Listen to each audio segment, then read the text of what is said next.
Good morning, everyone, and welcome to the Executive Policy Committee meeting for Tuesday, June the 18th, 2024. I want to begin by acknowledging we're in Treaty 1 territory, the home and traditional lands of the Anishinaabe, Innu, and Dakota peoples, and the national homeland of the Red River Métis.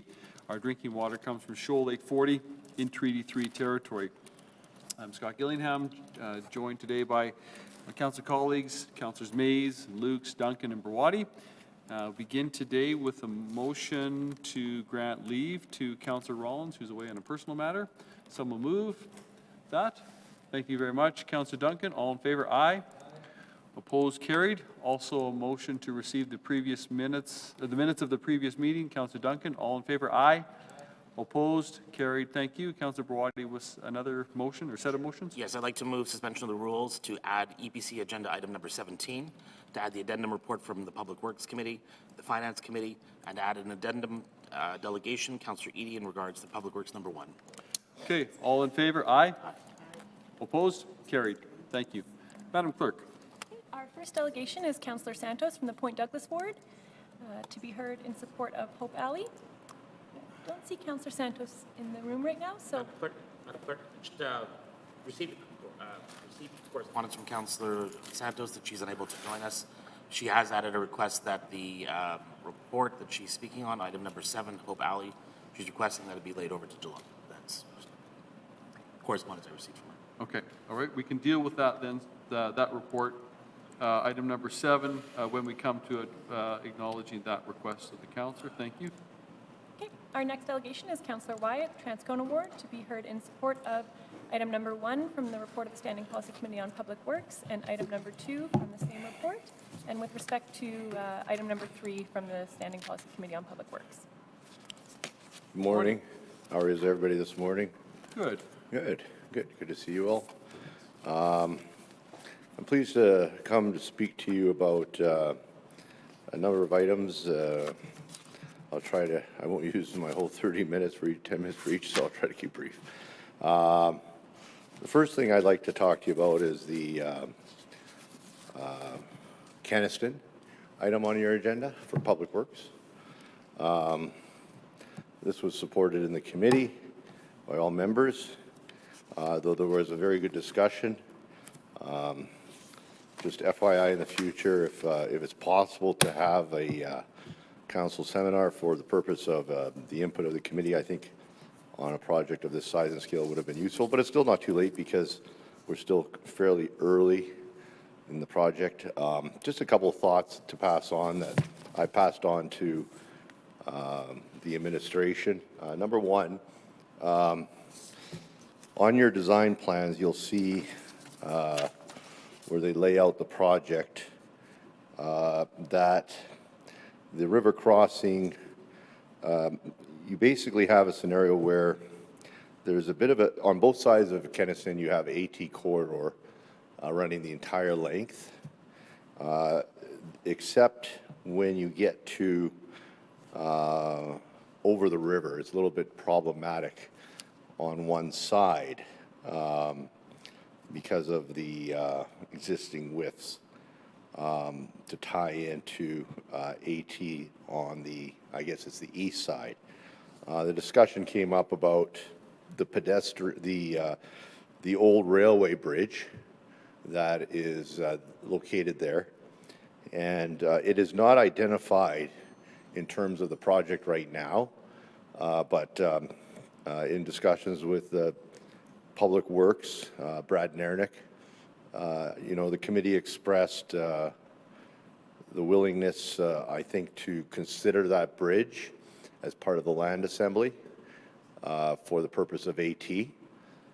That is, if you look at your one of your drawings, it's not numbered, unfortunately, the pages, but you can see the bridge, but it's been not identified as part of the project. That is privately owned presently. It is the individual who owns it has come forward with a number of projects that have not come to fruition. I and others encourage the officials to consider this for assembly, and that, generally speaking, anything active transportation related should be also considered just as high a priority as road. in terms of land assembly, including the powers that we have, if necessary, for expropriation. That bridge is right up against the future corridor and the redesign of the bridge. And so Public Works seemed very appreciative of that, or open to that, just so you know.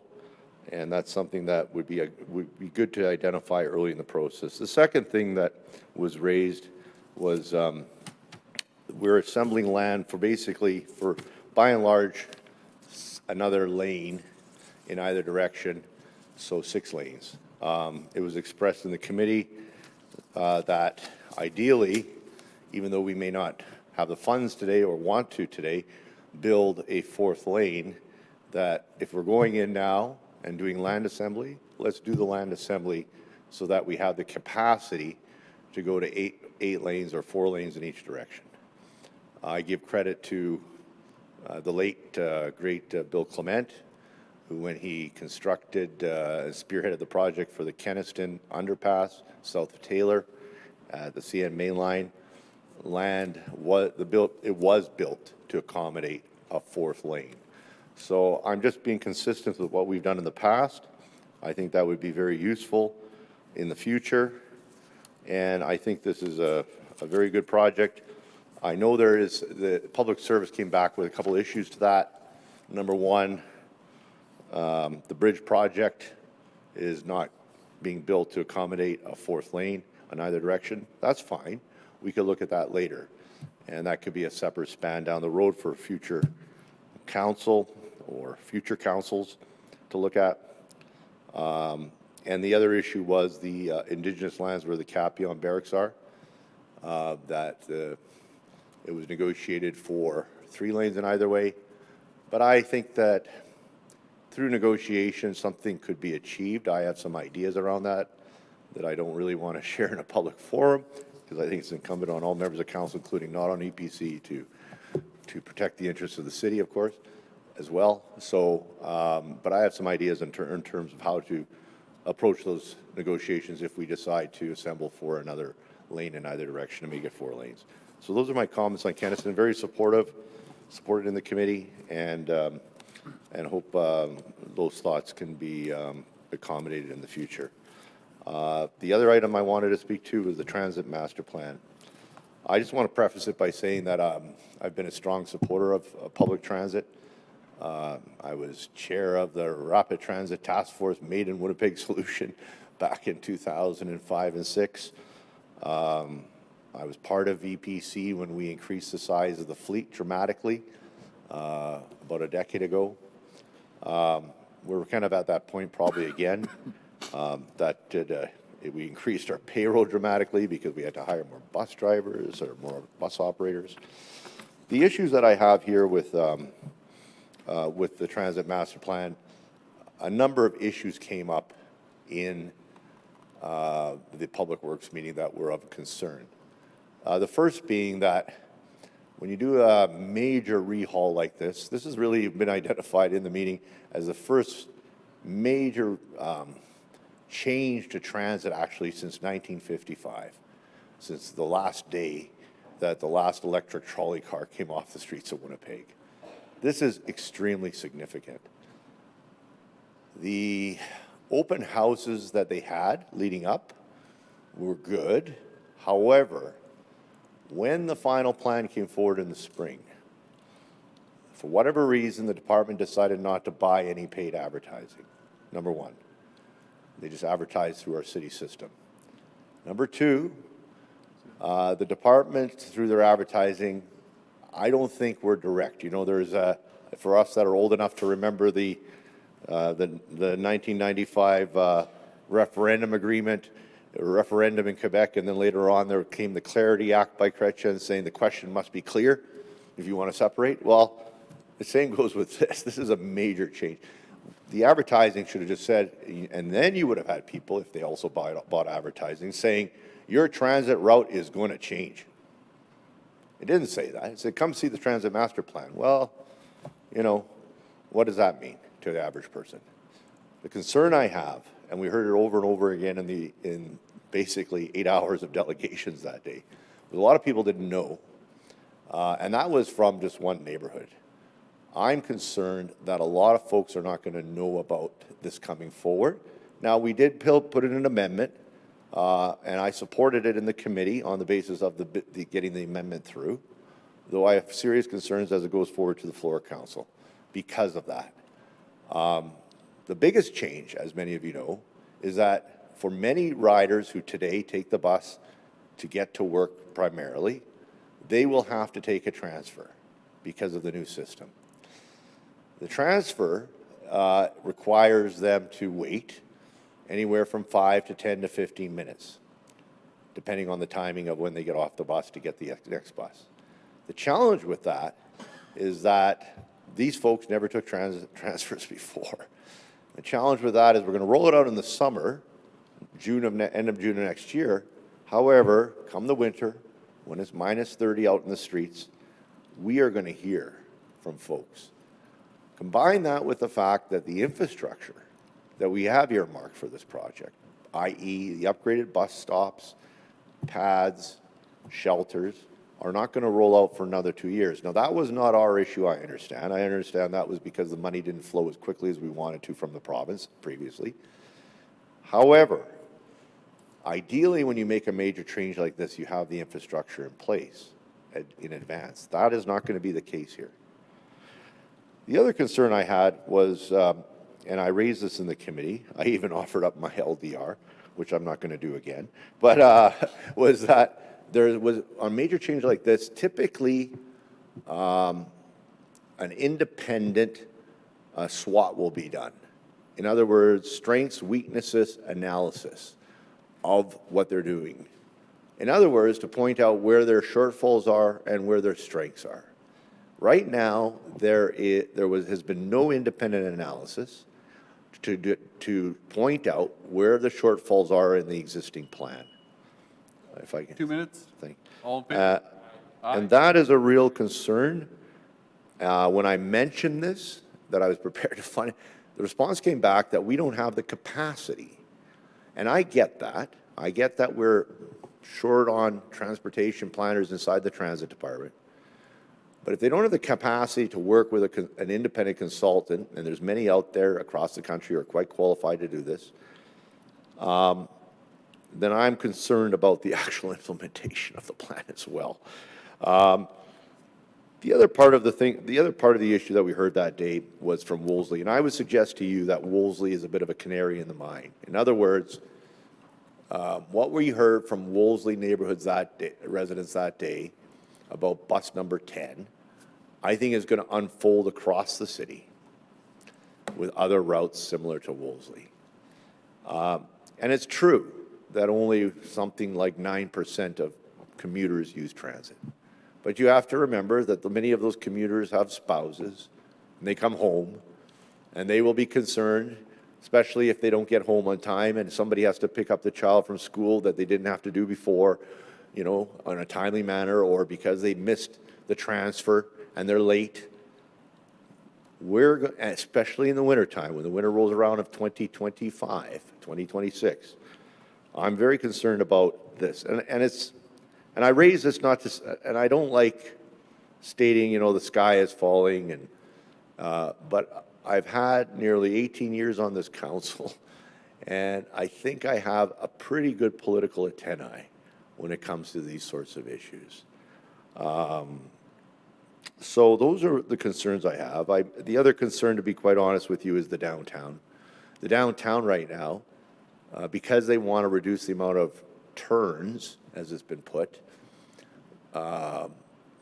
really there's a gap inside the downtown that if I get Yeah. Are you able to wrap it in 30 seconds?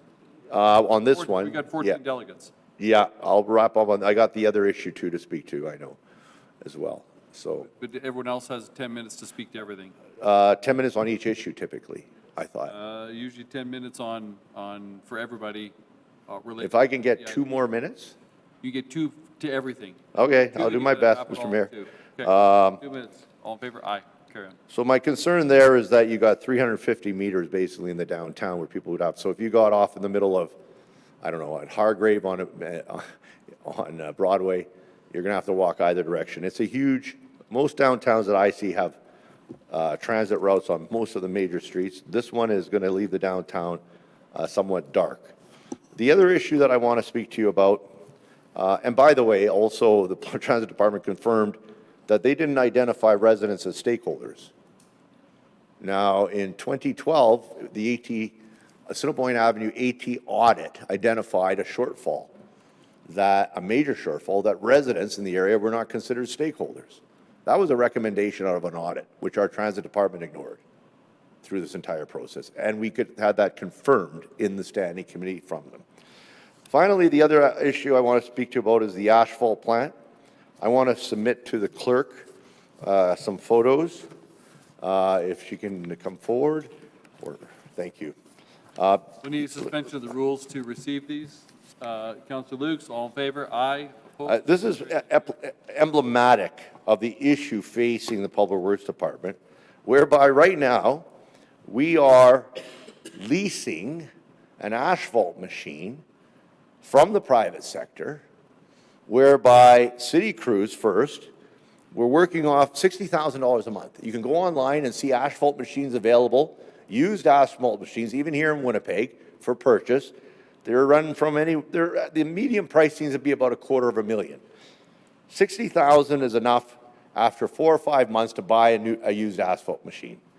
We have city crews in one photo working on a piece of equipment with Bayview's name on it. By the way, this is in contravention of our sponsorship policy, which is very clear. This is a no-no unless there's a sponsorship. Finally, the city went and put the logo on, but now you got the logo with Bayview. Again, a contravention of the sponsorship policy. This is a huge issue. We don't have the capability of actually doing our own roads. We got to rely on the private sector. And we're paying exorbitant prices for equipment. We can own a piece of equipment after this summer. Anyway, those are my comments. I hope it has the support of the committee. And thank you for your time. Thank you. Any questions at all? Councillor Duncan. Yeah, just wondering, have you ever tackled the automotive distributors' logos being on City of Winnipeg vehicles as well? No, but that's a really good question, because we did have an issue a number of years ago, Councillor, when you weren't here, about the potential of us putting corporate logos on police cars, on ambulances, and everything. And the public responded loud, saying no, no. I mean, let's have some common sense, right? We're not going to rip off Chevrolet, but we're not going to put on a logo for a local company on our police cars or on our ambulances. That was the overwhelming public response. That's what we're doing here. We're putting on Bayview's name on equipment that we're leasing. And now we got our logo with Bayview. So I didn't know we were in a joint venture partnership with Bayview, but we appear to be. And frankly, it contravenes not just one policy, other policies of the city. And I think it speaks to the fact the Public Works Department struggling with road renewal because we've cut our own capacity internally. And I know it's a philosophical question too, Councillor, like, the fact that, there's some people who say we shouldn't be in the business.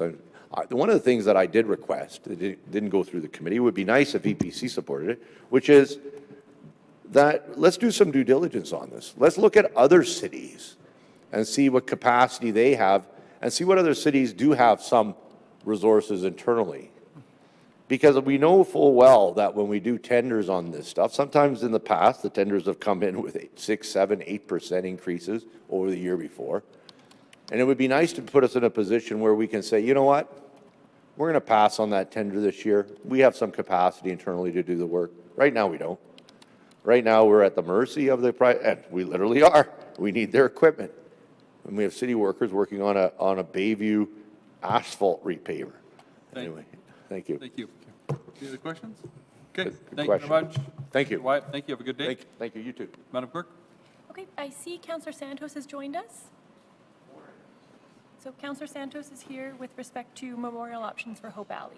Okay, glad you were able to make it, Yeah, Councillor good morning. Santos. Go ahead. You'll have 10 minutes on the clock. Thank you. I thought I'd send a quick email saying that I couldn't make it, but I made it, so I'm here. I just wanted to request this committee to lay it over Again, I knew one of your council colleagues, Councillor Rollins, had requested a layover to have further dialogue and discussions with myself. I've now had an opportunity to kind of get a little bit more information and thoughts on why she had laid it over. And so I support that layover, and she's requested that my office kind of do a little bit more due diligence and cross-referencing on some of the costing of the items that we, on the memorial options for Hope Alley. And so I'm going to have some fulsome discussions with people who attended, the stakeholders, and then come up with more of a presentation, some slide decks, and hopefully asking this committee for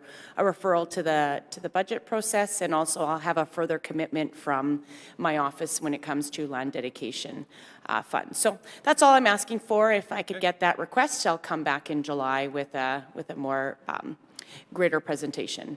Okay, great. Thank you. Any Okay. other questions at all? Thank you. Okay, thank you. Thank you. Have a good day. Our next delegation is Councillor Edie, Minarski Ward, to be heard with respect to report number 1 from the report of the Standing Policy Committee on Public Works. Councillor Edie. Just a little to your left. A little more to your left. A little more. There you go. Oh, really far left, eh? Sorry, yeah. I should have said quite a bit to your left. Communists there. Oh, sorry. Anyway, thank you for suspending the rules to hear me on this report. There are many reports on your agenda today that I could speak to, but I think that I'll just stay focused on what I believe is something very, very important. I listened to the Public Works session, discussion, questions, debate about the primary network, and like the committee, I support the overall primary network image, which is going to be essentially the law. That is the roots. But in Appendix B, you have a list of the routes and explains where they go. And actually, specifically in my ward, there's an Inkster bus and a Jefferson bus. They're acting like feeders, and there's a what do you call it? Interchange of bus routes, so that one bus becomes the other, and vice versa on their way back to heading westerly. Now, but it's explained in there, all the routes, and I heard that there was some, what I heard, slight errors. I don't know how many errors are in Appendix B, but on 2 levels, I'm going to say to just diss it off and say it's information, and it'll be available on the website once we fix the text. So on one level, if we look at, wards, when we came up with the new wards and their boundaries, we passed a law with both the image of the wards as well as a description of the boundaries.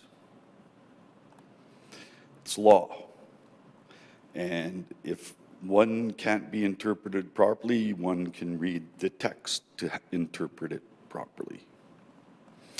So, on the other level,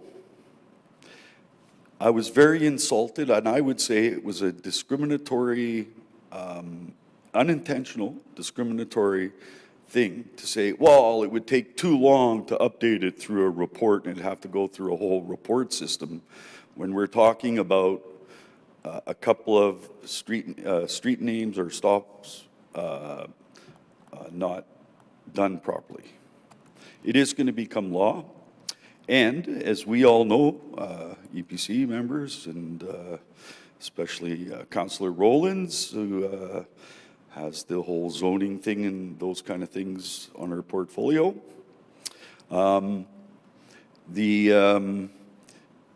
Where these stops are, because one, somebody might have a position that what the half report meant is that, 800 meters from a transit hub, where you have a number of buses and you can transfer, because our whole new system is based on, it'll be transferring, but you won't have to wait that long for a bus. So what's really important is to have the text, like we do with election boundaries, as the federal and provincial governments do on lots of boundaries when they set. They give a verbal description, which becomes part of the law.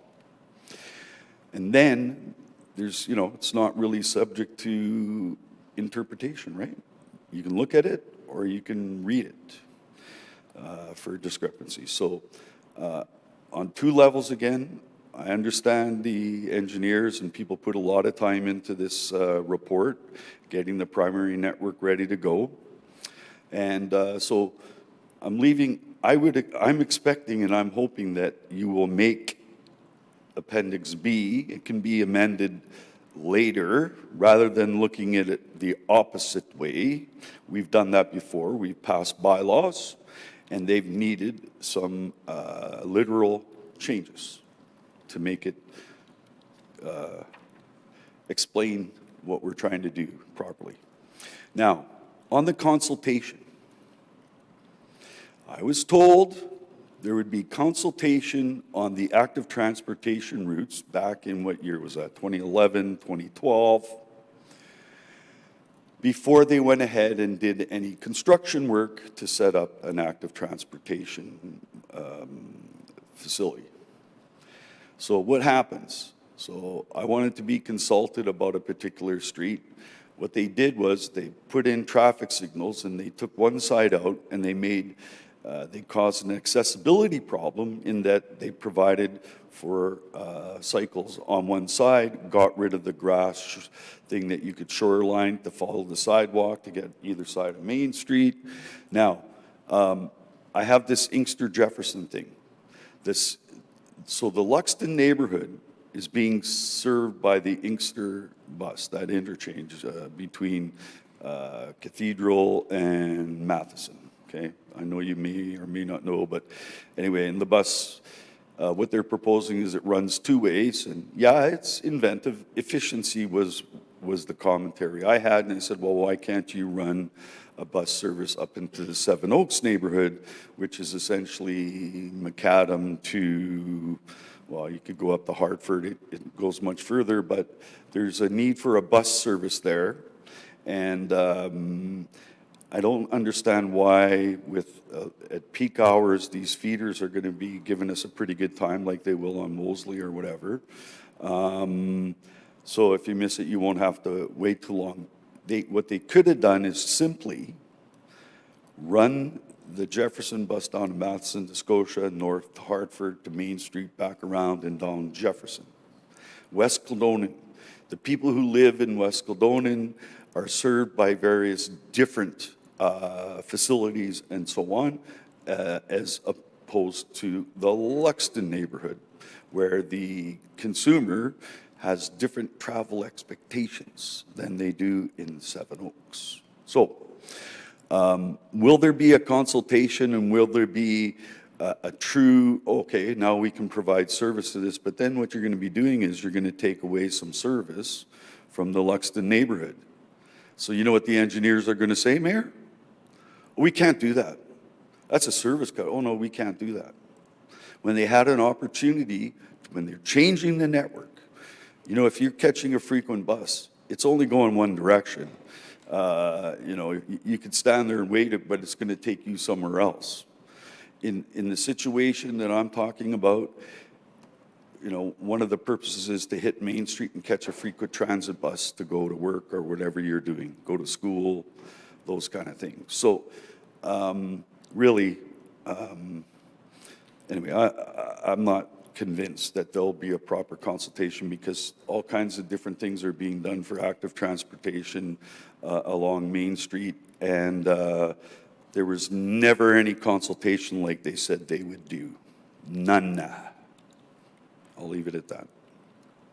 Thank you very much. But I do support the report. Councillor. But I can't vote for it if we don't add, if you don't add that Appendix B into and make it part of the actual route as defined in the image. I can't vote for it. Thank you. I think Councillor Lukes has a question. Sure. I guess it's a did you know more than anything, but it's related to Appendix B. So I know you listened to the audio, and so I guess, did you know that the department said that the map, the service implementation, the map in Appendix A was what they would use? But I totally hear you. There was a lot of discussion and debate on the individual routes. It was pointed out to me by a resident who I think is speaking today that there was an error. And we heard how the department, you know, felt they went over and over and over it with a fine-tooth comb. But I totally hear you. I agree. And we will somehow come up with a motion to make sure that the department goes through Appendix B again and makes any changes. Hopefully, I guess they can do that before it comes to council so that we can pass it then. Then they need to make it well, I will point out, Councillor Lukes, yes, and that's why I mentioned that we have passed other bylaws that had text errors in it. Yes. So Councillor, Didn't stop us from passing it, right? It can be amended later. Okay. So you're wanting us to include Appendix? I want to see some respect for people who are blind, who Yes. need accessible information. Totally agree. And I want to see some respect for the proper way to do things. so we'll bring that amendment then forward either today, or if not today, the work on it in time for council. But either way, thank you For sure. pointing that out, but you've got our commitment that that change will be made, Councillor Eden. And apologize, I completely apologize for that. For sure. We'll either do it today or by council. And I don't have any other questions. Thank you. Anyway, yeah, Councillor Mays? For clarity, the 800 meter standard. Oh, sorry, can your mic just went on. Can you just Oh, restate sure. that, please? For clarity, the 800 meter standard on frequent transit for the adjusted height limit, that's from bus stops on those transit routes. That isn't from the entirety of the corridor. It's a frequent statement that gets made here, and I've frequently corrected it, but that's in the FAQ page that Ms. Gear had prepared last October, that it's not from the entirety of the corridor, it's from each individual stop, and it's walking, not as the crow flies. So covers less territory than it would be if it was a blanket 800 meters each way as the crow flies. Thank you. Thank you, Councillor Eden. and that's a very good point, that stop numbers and descriptions need to be readable too. So anyway, thank you very much. I appreciate your time. Thank you for raising this. Have a good day. I think a motion to suspend the rules is needed to hear Councillor Schreier. Thank you, Councillor Lukes. All in favor, aye. Opposed, carried. All right. All right, Councillor Schreier is here with respect to item number 1 of the Standing Policy Committee on Public Works. Or sorry, item number 3. Good morning. Good morning, Your Worship. This is a report item number 3, to be clear. Yes. Okay, thank you. Good morning. To my fellow councilors, Your Worship, members of the administration, congratulations to our new acting chief administrative officer. Thank you. Good luck with that. But we're certainly appreciative of your being here this morning. A lot of challenges. We're dealing more and more with budgetary challenges.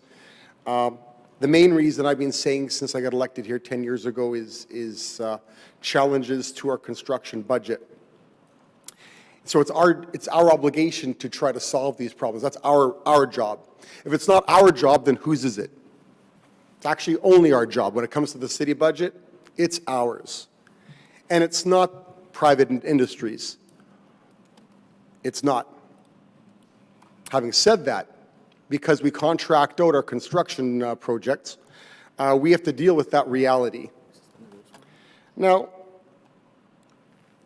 if you believe in any virtues of private enterprise, we realize that one of the great virtues, if not the greatest virtue of private enterprise when it works well, is competition. Because competition, essentially, if you look at just human nature, it provides checks and balances. It keeps each other on track. It helps put each other on track, keeps me in track. Because if someone's doing something better, more efficiently, they're doing a better job, higher quality, higher productivity, whatever it is in life. Seeing somebody else do a better job, if we're not looking at that, how can we progress? Having said that, when we do have to take that into account, we learn, we get better. Checks and balances are meaningful.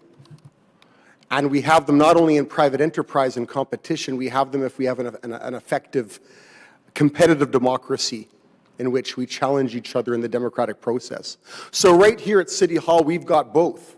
We've got ideally a competitive democracy in which we challenge each other with information and show how we can do better things. And we also deal, ideally, with the concept of contracting out through the bidding process when it comes to contracts. Now, it happens to be that, well, let's face it, we can all say this. This is not me. We can all say this. We used to have greater productivity in the construction industry.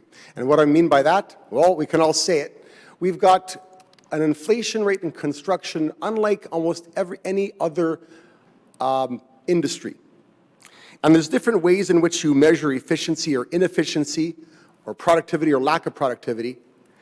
One is, the work done in a unit of time, and they want your work done in per dollar. So by definition, we've had a growing inefficiency in the construction industry. And if you think I'm making this up, well, you tell me, how do you define inefficiency? It's getting bad because we even have on council, we've got divisions that I don't think are necessary. We've had accusations right in this room that, the industry is ripping off City Hall or the taxpayer, the public. We've also heard in this room that implied, rather specifically, that labor costs are a big reason for why our construction costs are going up. Yet, it's pretty simple math. It's very obvious that labor costs are a smaller and smaller portion of construction contracts than ever before. In fact, I want to know when labor costs have ever been this small a proportion of labor costs. Councillor, Yeah. you're speaking to Asphalt. asphalting capacity? Yeah. Okay, could you Yeah. just stick to asphalt capacity, please? Asphalt capacity? Well, that's what it's all about. You see, sure. Why would we do such a thing, Your Worship? And that's what I'm talking about. You see, not only is competition good, especially when you have more competition, but we have less construction companies than ever in our lifetime. And in fact, Chris Lorentz explained how that is the case. He explained how we have less construction companies than before. So that's not really as healthy for competition. But what other jurisdictions do in this country, we don't do as much in this city, at least not these days, is that we add an extra layer of accountability, check and balance, and competition when we have the public sector and the private sector both involved in providing public services. Public services, not private services. So, Winnipeg is the only city, as an example, in which we contract out completely our garbage and recycling. I don't know, there is no other major city in Canada where it's completely contracted out. Usually we've got both. Most cities in Canada, they have both private and in-house collection of garbage and recycling. And that keeps great checks and balances. We don't do that. And, well, if you believe in private enterprise, you realize the virtue of private enterprise, competition, checks and balances, and we lack that. But when it comes to something like public services, like our street repair, asphalt, that's a public service. And don't put this on the private service. This is our job, ours. So how can we make it more competitive? How can we have greater checks and balances? How can we do a better job? We know Winnipeggers are asking for it. We can do what other jurisdictions do, and that is provide public services through in-house workers, as well as having contracts. This is this is a drop in the bucket, but it does offer us, council, and the administration, checks and balances and our ability to analyze data and look at where the efficiencies are and aren't. Because when it comes to repairing our streets, that's our job. It's not the private sectors. They work for us by contract. So don't put this on them. It's our obligation, our duty. So how can we do a better job? Winnipeggers want it, they expect it. Their taxes, rates, fees, fines, and levies rise every year, and we actually reduce services to do this, to abet what is an unaccounted for increase in construction inflation. We can do something today, and I hope we do it together. This kind of stuff can be unanimous. Because I'm telling you, our budget is going to, what can I say, it's going to cause greater division if we can't agree on facts. It's one thing to have different values and opinions, but when we can't agree on the essential basic facts that are causing our budgetary pressures, and including on the taxpayers, well, our problems are only going to get worse. And I'm going to say on this one, because we've been provided by Councillor Wyatt and some others, because you're not going to get it from the general media, you know that. So I'm advising my fellow councillors, my fellow members of council, don't judge this by what you see in the major media, because that system is inadequate for this specific issue of construction inflation and how we have the obligation to solve this. We, City Council, the public service, for the taxpayers. And what's the difference between public service and private sector in this case? Because this wasn't paid through by the private market, people choosing to spend their dollars. This is paid for by taxes imposed on people whether they like it or not. They might like a project and say, well, my taxes aren't an imposition. Well, that's your opinion, but they are imposed on you because you didn't select your taxes. You might vote for a government that says to raise them. But raising taxes is not the same as people making choices in the private market. And that's how we know this is a public service. And that's how we know it's our duty to deal with the fact that if you look at the projections, well, I'll be asking my fellow members of EPC, you know, in the months to come. If I don't believe that we're really coming to some sort of unity, of mutual understanding on this issue, this will tear us apart, and council will not be the same. This isn't because of some article we've read in the paper, but this is due to the realities of what we deal with, whether we hear it somewhere else or not. We know. And this isn't going away. It's only getting worse. So what can we do? Well, we can do what other jurisdictions do that we don't. And why not? I think Councillor Wyatt was alluding to, and there's further information for us to go to before we get to the council meeting, before we have a final vote on these types of things. In terms of the feasibility of this, we can just say, oh, it's not feasible, and yet we're already renting equipment, and at what rate? So now, that is the judgment by which we make a decision as to the feasibility of the city owning its own equipment, being part of the checks and balances like other cities, in order to do what people want, raise their taxes to at least have better streets. Because when we don't, we actually privatize yet again to the individual greater cost because of damage to their vehicles. That's a fact as well. And we don't want to forget that. Other councillors can talk about how when we don't fix our streets, it causes damages to vehicles, and there goes their MPI bills. That's just one part of this. But besides that, people's taxes are raised every single year. Their taxes, fines, fees, levies, and rates. We can do a better job on their streets. I believe that, and this is part of the solution. Let's face it. Thank you. Any questions at all? All right, thank you, Councillor. Okay. Have a good day. Big wish. Okay, our next delegation is Kelly Rybeck to be heard with respect to audit report number 1 and item 1 of the report of the Standing Policy Committee on Public Works. Morning, Mr. Ryback. Good to see you today. Good morning, thank you. Appreciate to see everybody. On the workforce management audit report, just to give you my background in my career through different companies, I've had close to 150 direct reports. I've been a mid-manager, I've been a director, some very large companies, some smaller ones. To hear that 67% no formal or documented performance review completed on PeopleSoft for a 4-year period is concerning. And the more I read the report, the worse it got. There were some highlights where some managers, leaders did do things in a better way. But this isn't new news. That the performance and culture has regularly been a concern at City Hall. with the entire 10,400 employees. And I want to preface this, there are people doing good work. There are people dedicated, but there are also issues with performance with some and with the culture. What's a typical really good performance review? Would have 5 to 7 weighted objectives.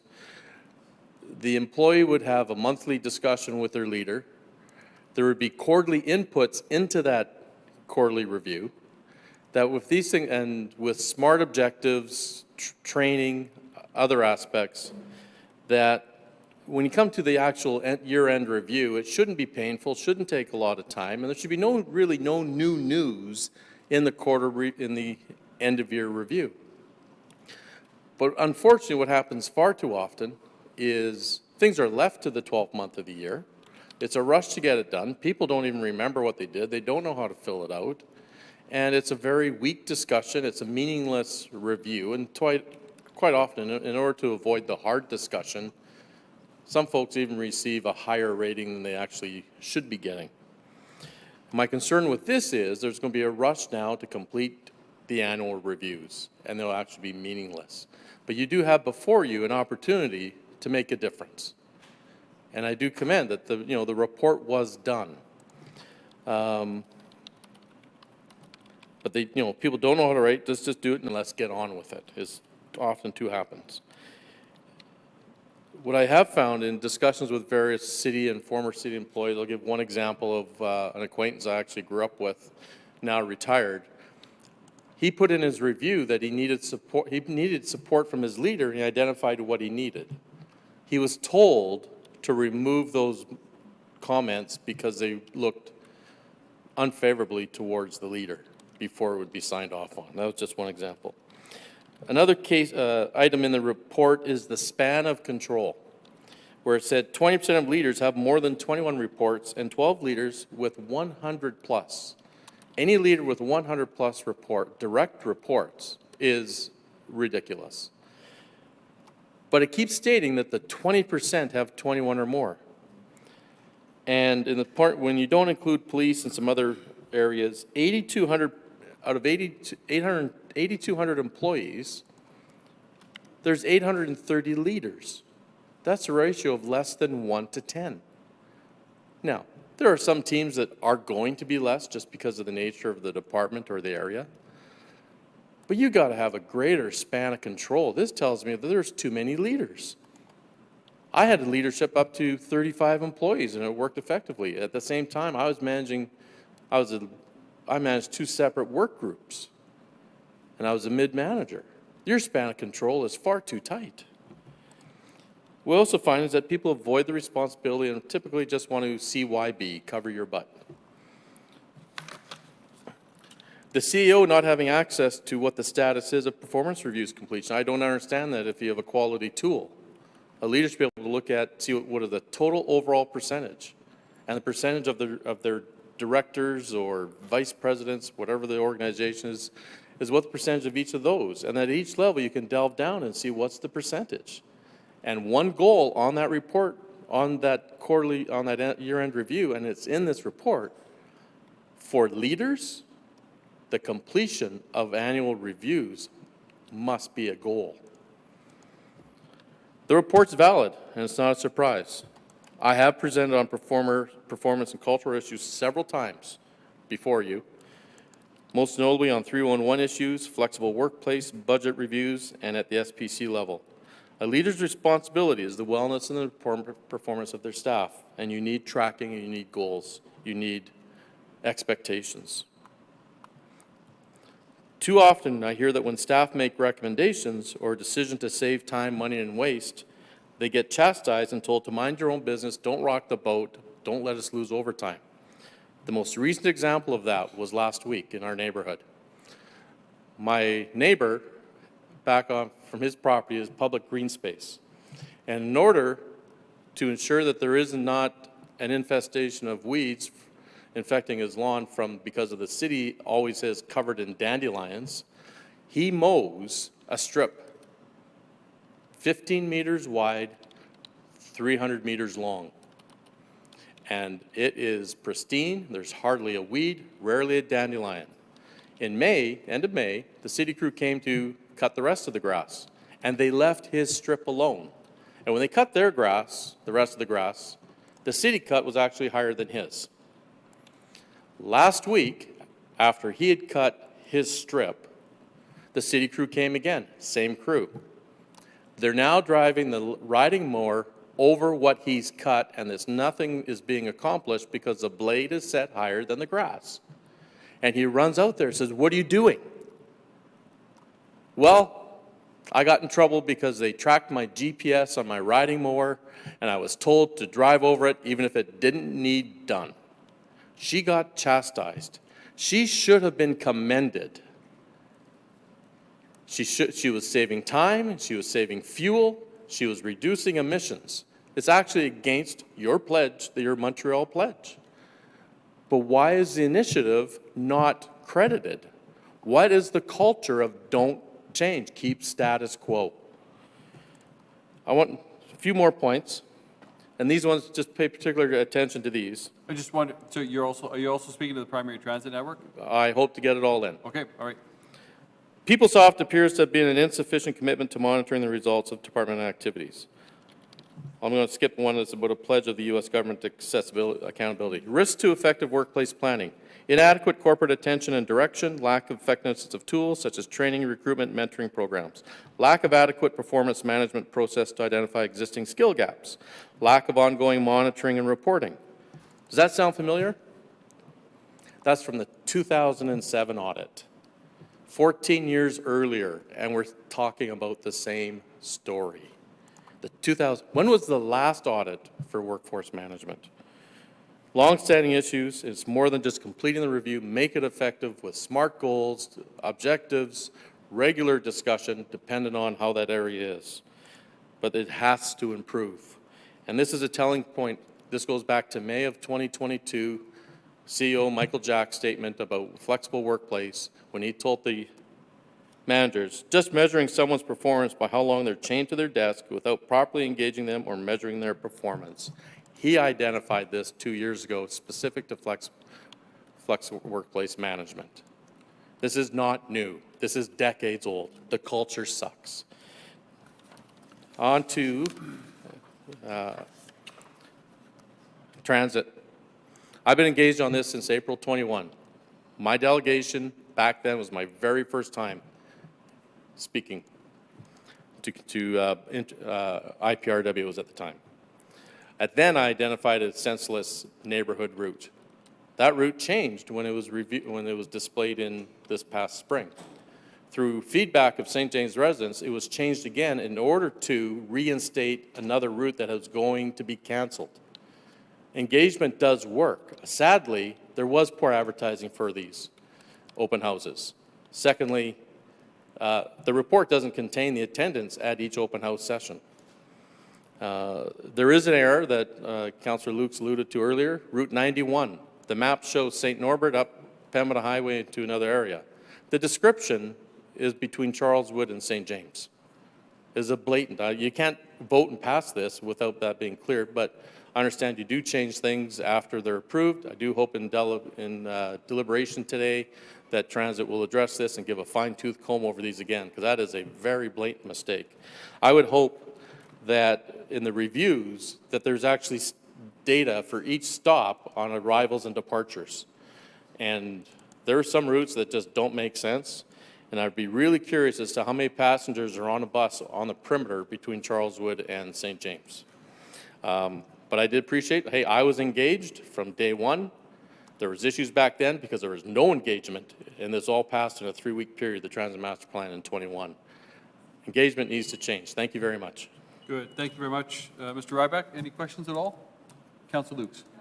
Did you know on the transit? Did you know that transit is still working with the schools related to, and I think in your ward, I know in Pembina Trails they are, in the St. James School Division with Oak Park and Westwood Collegiate? Like transit's still, working with the schools. The schools have different. No, I did know that because I'm the one that consulted with the superintendent of the St. James School Division and the trustees who invited me to have that discussion.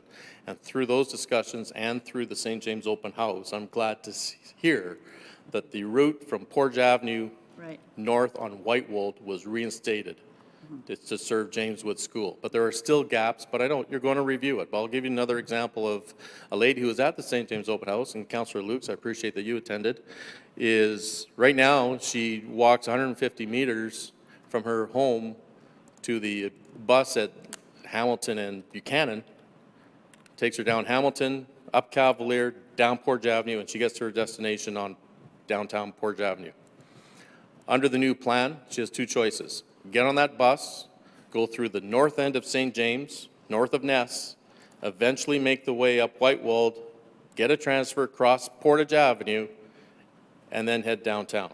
Or if she goes on Ness, any Ness bus, which goes down Portage to Main right now veers off and goes down Broadway to go into St. Boniface. The challenge with that is anybody living on the north end of St. James who wants to take a bus, let's say to a Jets game, is either going to have to take a transfer or walk several hundred meters from between Broadway to the arena. And at nighttime, catching feeder buses in general is going to be an issue. Those people who work shift work in that, right now, say you live in the south end of Westwood, you take a bus and you can go right to the south end of Westwood from downtown. Under this new plan, get off at Portage Avenue, pray for a feeder. What's going to happen is, unfortunately, for some people, instead of taking the bus, they're either going to get a vehicle to get dropped off to the spine, or they're just going to drive, or in the case of it's leisure, they're going to stop going. Okay, thank you. And I would just hope that some routes that are direct out of the neighborhoods, that periods that those are maintained for those types of situations. So when we get to the agenda item, we'll have more to speak to on transit, but I appreciate your work. I appreciate you pointing out that error. Thank you very much. Thank Okay, thank you. Take care. Have a great day. I'm going to turn the chair to Councillor Lukes for a minute. Okay. Our next delegation is David Grant to be heard on a number of items, and David is joining us via Zoom. Hello. Hi, First, David. I want to thank you for allowing us this time. I also want to thank all the previous speakers. We provide an essential service by providing input for your wise decisions. I was pleased to see Mr. Wyatt refer to Mr. Clement in planning for future growth. I also wish to thank City Engineer Ted Clark for his vision in providing for future growth in our infrastructure. On EPC 10, plain language, I support this action by City Hall. I'm pleased that staff are delayed in reporting back to EPC. This gives time for them to create a policy to make all that City Hall says much easier for everyone to understand. It is disappointing to see a new rule being used to censor residents who might want to comment. Plain language versus spin. As has been explained before, using short words and short sentences is a start. It's not the whole answer. Using euphemisms can confuse. We need plain language communication that is easy to understand, but also says what it means. Spin can do the opposite of what this initiative seeks. Let's end the spin and messages to the public. Please ask your staff to go further in the quest for plain language. Item 4 on the PW agenda breaks rules. It arrived late, even though it's just a request to delay a report. Nowhere in this item is there info on what is being proposed, who will do it, or why. Even more egregious is the fact that written comments on these facts are being censored. Staff refused to publish them in your final agenda to inform the public and to assist you in making today's decision. This item involves some unspecified changes that will probably affect many residents. It was rushed onto the agenda for EPC. It promises an Appendix A, but none is provided to the public. This is a blow to transparency and good governance at City Hall. On EPC number 4, instead of solving problems in city operations, City Hall has become coordinator for local companies wanting to signal their virtue. EPC 5, crime and work from home have driven away, and maybe other things, many who once visited downtown. The city here lists millions spent to fix this crucial problem. EPC 6, the city is nearly out of money.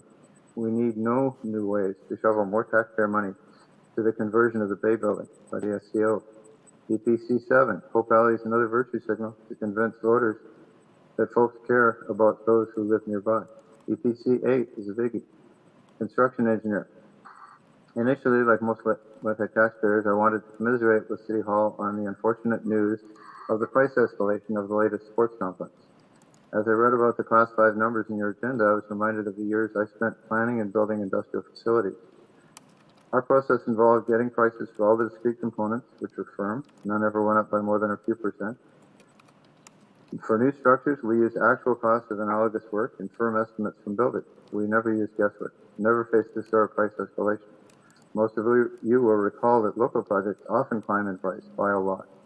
I'm also reminded that journalists analyzed the cost of building in Quebec. They found that similar routine work like road and bridge building in Ontario cost about half as much as in Quebec. Soon those journalists proved the link between the corrupt bidding practices and the biggest construction companies and the regulation of the engineering industry. The government of Quebec solved their problem by putting the OIQ in a receivership run by government folks. While I'm aware of your decorum rules and the fact that whistleblowers are not protected, I can simply say that no one should be surprised that prices in Winnipeg have climbed so much. When the problems seen in Quebec were noticed here, the only reaction by our regulator was to remove deception from the list of prohibitions in their code of ethics. In city terms, they dealt with a speeding problem by removing all speed limits, not the sort of thing that inspires confidence in that regulator. I recall an analysis of cost escalation explained to council by Councillor Schreier. Did the advocates for the new complex understand Jason's concern? There is a fatal flaw in the way that the new engineer job search will evaluate candidates.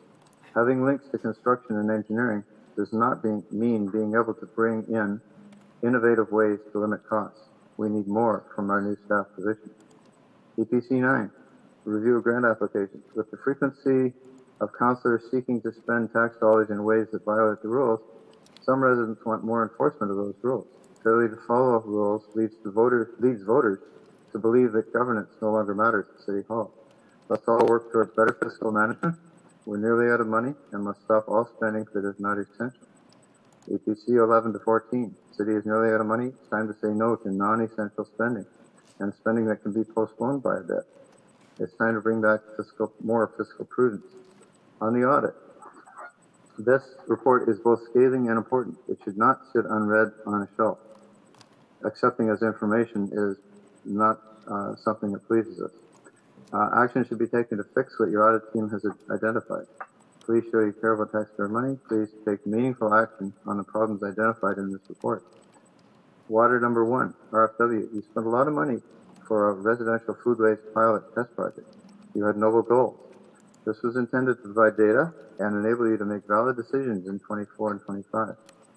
It seems that any data that was gathered is now considered to be private property of the company who carried out the pilot. This is very wrong. We paid for it. We should have the information. It also seems that the pilot or experiment was not adequately defined at the outset. This may have ruined any chance to provide good info to you now if you make a decision. A lot of tax dollars are involved. To reduce the chance that this money will be wasted, I suggest that you task an audit team to review the pilot and the info collected. If the info and presumptions that led to your go-ahead decisions were incorrect, you must not go any further on this. Water 2, funding private composting. I've been composting household waste for nearly 70 years. Anyone who loves gardening and who seeks a greener world should do the same. The primary benefit of this scheme is to signal great virtue in the folks who move this waste around and those who hand our tax money to them. Those who compost at home have greater net virtue rather, but receive no accolades nor funding. Why not? Let's see some peer-reviewed data on the carbon footprint of the collection and actual compost operation involved in this carrying things north of the city. Until data is available and until City Hall spending rules are followed on competitive bidding, I ask you not to spend money on this. Water number 4, City Greenhouse Gas Reduction Plan. This plan and report are flawed. They count only fuel paid for by the city. They ignore the greenhouse gas made by residents and companies due to city decisions. If you clog roads with underused bike paths, you may feel good, but that bad decision has increased greenhouse gas production in the city. If less rain means less sewage to treat and less greenhouse gas, then why not fix your sewage system to reduce the volumes in rainy years like this one? I engineered such changes in Windsor and published my methodology more than 50 years ago. The low-hanging fruit of reduced idling of city vehicles and of using right-sized transit vehicles should be part of your solution. A big bendy bus with 5 persons on it in off-peak is a big problem. A co-op car travels more miles than a private one for the same shopping trip, often twice as far. Funding this co-op program with tax dollars does nothing to reduce greenhouse gas. Public Works number 1, transit riders in Winnipeg are facing another disaster, as has been alluded to by others. More than a decade ago, we realized this when political ideology replaced actual customer service as the goal of our public transit system. Those in charge ignored the fact that BRT Phase 1 was slower in all situations than the routes it replaced. I still have the transit schedules that prove the 4 to 7 minutes longer BRT takes per 20-minute trip. Phase 2 failed to consider what customers need, also ignoring the slower travel times. Since they got away with the BRT bungle, transit was emboldened to mess with the system even more. Why does EPHC allow radical ideology to make drastic changes with zero dissent? Others have called for more consultation, and I would support that too. Now that our transit lobby group has been taken over by some of the radicals, there is no organized voice to represent the needs of your customer base. Soon, bus travel will begin with a huge walk to the nearest bus, and the bus will no longer take you where you need to go. Parking long lines of buses on our busiest streets will make transit more visible. Great. But it will also add to downtown congestion. Those elites who hate drivers will have won another needless battle, and Winnipeggers will suffer. Please require a full public consultation, including the exploration of everything that is and can go wrong with the route changes. BW2, widening Route 90. If the city is serious about reducing waste of motor fuel, it must ignore those who hate vehicles so much that they oppose anything that decongests our roads. Gridlock wastes fuel, makes travel more dangerous. Please move forward on this topic as soon as you can. The report seems very thorough. Please heed it. Public Works 3. The loss of the city's gravel and blacktop capacity have not been kind to taxpayers. I laud those who recognize this fact and want action to fix the problem. This goes beyond cost. When Manitoba and other Manitoba municipal governments want a paving job done, work here may be delayed if we have no internal capacity. I'm troubled that this item has no cost data and no hard evidence that tax dollars will be saved if we can make our own asphalt. Why is the sales brochure the only attachment? Why no return on investment cost data for this purchase? Okay, EPC 3. Mr. Grant, we've run out of time here. Can you just wind up, take a minute to wind up? Sure, I have one more paragraph. Thank you. Thank you. EPC 3, Workplace Safety Report. As it was a decade ago, this is a good idea. I see the dangers unique to fire are being considered. We can hope that those folks will be trained and encouraged in some way to reduce their exposure to risk. I see no analogy for our police service.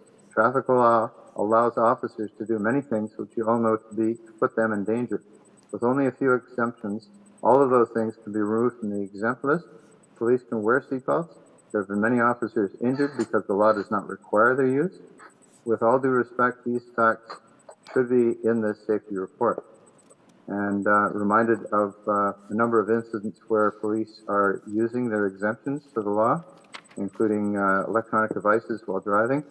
And this has led to near misses and to collisions. And thank you very much for your time.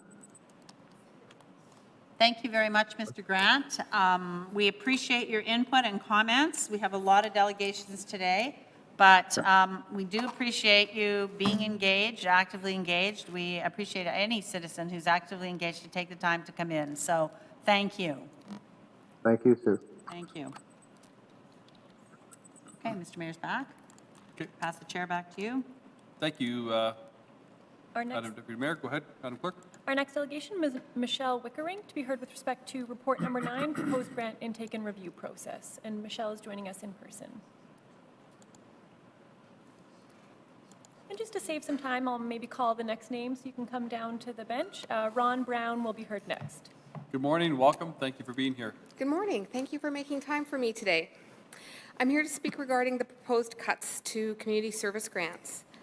Recently, I was part of the province's safety summit. I sat at a table with top police officers from around the province.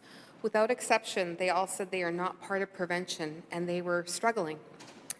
They respond to crime. They do not prevent crime. What does prevent crime? At least for youth, activity. Activity is shown time and time again to reduce youth crime and gang participation. It increases school participants. You cannot find a study that does not show this to be true. You know what else reduces crime and increases safety? Jobs. Our youth job creation program trained and employed 320 youth over the last 5 years, an average of 64 youth per year. Hundreds of others took advantage of assistance with resume writing, reference letters, and educational resources. These are all, with rarely an exception, youth from disadvantaged backgrounds located in our neighborhood, the Spence neighborhood. Many of them come from homes that have relied on social assistance for generations. Can you imagine the cost savings to the city for this program? Not to mention the creation of lifelong taxpayers? Yet this program was already cut in the past year. It is an investment the city made of $330,000 per year. 25 of the youth went on to work and be employed by your own City of Winnipeg team. They are all diversity hires. They are all youth who are in direct danger of gang involvement and crime. Now we are looking at further cuts to frontline programs, not only in Spence neighborhood, but across the city. Great organizations that do good work, that improve the lives of all Winnipeggers. We say Winnipeg is out of money, but we just spent $5 million on transit police.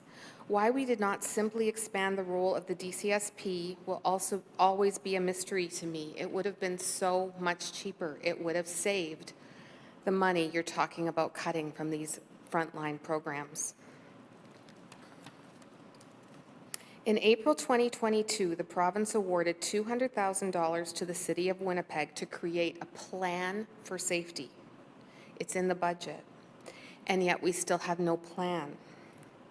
If we had a plan and you came to all of us, all the organizations on this list, and said, this is the plan we are focusing on to increase safety in the city, and all the things that make a city worth living in, if you said, this is what we need to do to make this plan work, you can bet that most of these organizations would sign on to the plan. But we have no plan. The police are saying if they are part of the plan for community crime prevention, they are actually not doing it and not able to do it and not mandated to do it. It's not part of their job by their own admission. I tell you that for every dollar you spend on recreation, you will save $10 in policing. You will save money in long-term youth who become involved in the justice system and may never get out. I've heard that some of this money is called scope creep. Is it not the job of the city to contribute to safety, to provide recreational activities for youth, to ensure that there are interesting cultural events to attend, to have places of beauty and interest and points of contact between people? If it is not the job of the city to make life better for all its citizens, and especially its most vulnerable citizens, then what is the job of the city? Some months ago, the mayor visited our kitchen at the Magnus Elias Recreational Center because the city invested in the Merc to open a kitchen. We are recipients of some core funding from the city. This enables us to leverage that funding to hire a chef who's now preparing almost 200 meals, mostly for children and youth, every single day. How do we do that kind of work without some kind of core funding? That's it. Thank you very much for your presentation. Just an are you aware question. The police board publishes its strategic plan, and the strategic plan it really is ultimately implemented through the Winnipeg Police Service. The police board strategic plan, which is again a public document, the first goal is protection and crime prevention. So right within the mandate of the police board and the kind of goals of police service is an element of crime prevention. So it's certainly there that in the police, sizable budget, crime prevention is one of the activities that they are certainly to be focused on.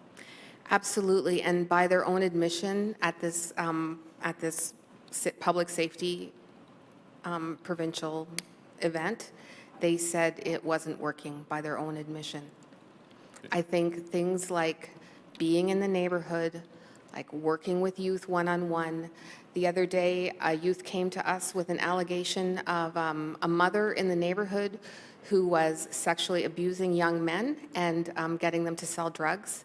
These are kind of average kids who are being targeted. Recreational workers are finding this out, and then they talk to the police about it, and then something does happen. But without recreational workers in the neighborhood who are trusted, that kind of information never makes it out to the general public or to the police. It's critical to have trusted people in the neighborhood day in and day out that youth can come to when they're in trouble. And it does prevent crime. Okay, thank you. Thank you. Other questions? Thank you. Okay, our next delegation is Ron Brown from BCG Winnipeg, to be heard with respect to report number 9 as well. And then after Ron, we'll hear from Kate Kaler. Morning, Mayor Gillingham, councillors, city staff. Thanks for having me back again. Doesn't seem that long ago that I stood at this podium in front of you advocating for the continuation of the $25,000 in city funding for our youth recreation activity worker training program. You may recall that we were gently admonished for bringing a cheering section comprised of the 2024 graduating class. I chose today not to bring a couple of hundred children and youth with me because they should be in school. Despite my efforts, we were not successful, and cuts will have to be made to that program in the fall. During that presentation, I said I knew I would be back because of the proposed cuts to the grants program in 2025 that I was able to observe, and that it would affect not only my organization, but many of the others who depend on city support. I just didn't think I'd be back this quickly. For future reference, it would be helpful if you are making decisions that impact my organization and the thousands of children and youth we serve. A heads up would be appreciated. Better that it comes from the city officially than having to depend on my friends in our sector to know that this was happening today. We still receive 3 envelopes of support from the city. We get $118,148 for core support, as well as $63,000 for our Clean Machine program, which comes from Public Works.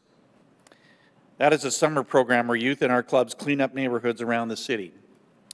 This is often the first significant job for our members. The last and equally important level of help is we get access to city facilities like our Freight House Club, our Aberdeen Club, and our South Pembina Club behind Prairie Sunrise School, of which Councillor Lukes was a big champion of. It would seem on the surface that our approximately $180,000 in funding from the city would not be that significant in our almost $5 million budget, but let me assure you it is. When faced with losing the previously mentioned $25,000, Councillor Lukes paid my team a compliment by saying we were good fundraisers and could make up the shortfall. That may have been true at the time, but it is not the case now. Thanks to increasing costs and more demand for what we do, we are staring at a 3rd straight deficit for this fiscal year. This is not sustainable, as you well know, and we must make tough decisions, much like you have to. To cut or eliminate our funding now would mean those decisions would be even more drastic. We operate 12 clubs with 28 service locations across Winnipeg in almost every neighborhood. 2 of those sites operate 7 days a week because they have to. We've been working in Winnipeg since 1977. Do we make an impact? Do we make a difference? Is there a return on investment for the funding we get? I refer you to the 4-page summary I submitted earlier about the research study released by the Manitoba Centre for Health Policy. That study says that children and youth who participate in our programs have better education outcomes, better health outcomes, and are much less likely to be involved in the justice system.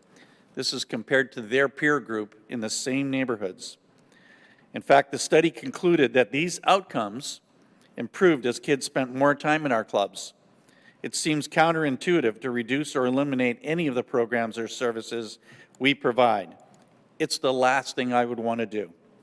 If this proposal is adopted, I fear this would be our reality. It's not lost to me that my main purpose for being here is to advocate for the thousands of children and youth across Winnipeg who depend on us being there to provide a safe, stimulating, and supportive space to go outside of school hours. But as someone who loves Winnipeg as much as I do, I'm acutely aware of what these cuts will do, not only to my organization, but many of the other organizations who receive your support. I came from the world of high-performance sport, where competing for funding was the nature of the beast. That doesn't work in this sector. The moment one of our citizens loses access to a program or service that they depend on, we will all pay in another way. And believe me, it will not be cheaper. I should also reiterate that what we do is not subject to scope creep. We are good at what we do. We do it more efficiently than any level of government can. More importantly, we want to continue to do this work. Not that long ago, I would have appeared before EPC on an annual basis and asked for an increase in city funding. My rationale was simple. We were a known entity with proven results. I always knew that no increase was coming, so I always added the caveat that if you didn't give us an increase, at least don't reduce what we get. And now here we are. I know you have tough decisions to make. I also know that it is self-serving for me to say that reducing support in this area will cost us all more in the end. It seems that we are once again asking those who have the least to sacrifice the most. I think we can agree that we all want what is best for our city, but with all respect, this is not the best way to get there. Thank you very much, Mr. Brown. Appreciate your delegation today, your comments. Any questions at all? Okay, thank you so much. Thank you. Thank you. Okay, our next delegation is Kate Kaler, the Social Planning Council of Winnipeg, to be heard with respect to report number 9 as well. And following Kate, we'll hear from Nick Portingen. Sorry, I just couldn't hear my name. It was No. me. You- All right. Thank you for being here. You have 10 minutes. Welcome. Thank you very much. Good morning, everybody. As you all know, I represent an organization with 105 years of working to create a better city for all. Our current vision is for a sustainable community that is just, equitable, and caring. For the record, we are not funded by the City of Winnipeg. We are core funded by United Way Winnipeg in order to help. One of our jobs is in order to help support the sector. I'm here at this point to speak with respect to the proposed changes to the Community Incentive Grant Program. I am, for the record, opposed to what is proposed, but not that a review or evaluation for effectiveness is necessary. All public funding expenditures should be reviewed and evaluated from time to time. That time, though, should not be when, just as private business owners are trying to recover from the pandemic, so is the not-for-profit sector, especially when that review comes with a $2.1 million cut to the program, leaving only $1.3 million in that particular funding pool. And again, especially when Mayor and Council approved a budget that once again froze business taxes, thus missing out on much-needed revenue. Not capitalizing on a revenue source is a public expenditure and does need scrutiny. I know the argument, small businesses are employers, heart of the economy, etc.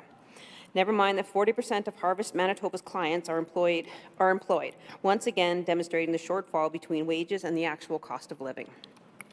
But if the economy is your main concern, according to Stats Canada, in 2020, community nonprofits made up $29.9 billion, or 1.4% of the total economy. Stats Canada also noted the sharp decline in employment between 2019 and 2020, when community not-for-profits, at a rate of 10.6%, were amongst the hardest hit due to pandemic closures. I was recently at a meeting with many leaders in the sector, and it came up that we need to rebrand. Calling ourselves the not-for-profit sector is just perpetuating our downward spiral. Too many, even in the sector, will say, well, we're not in this for the money. This is true, but it does lead us to undersell ourselves all the time. I'm fine with the notion that I am not in this work to get rich. After all, my previous career was in Canadian theatre. But the low wages, lack of stability, and the sheer workload imposed on the sector by always being told to do more with less means we have high staff burnout and turnover. This impacts our effectiveness, and just as it does in any other private business, or in any private business. Another potential increase to a source of revenue, property taxes, is our off-pitched equitable property tax approach. The city could raise another $5 million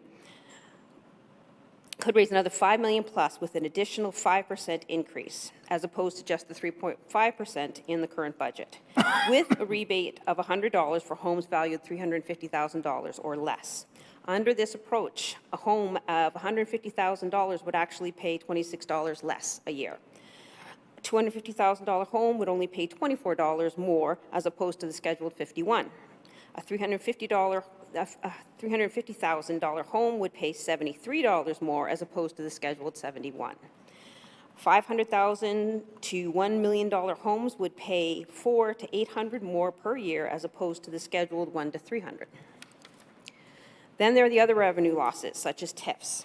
As part of the community consultation group for True North's Portage Place proposal, I know that we got some good language in the soon-to-be-released consultation report.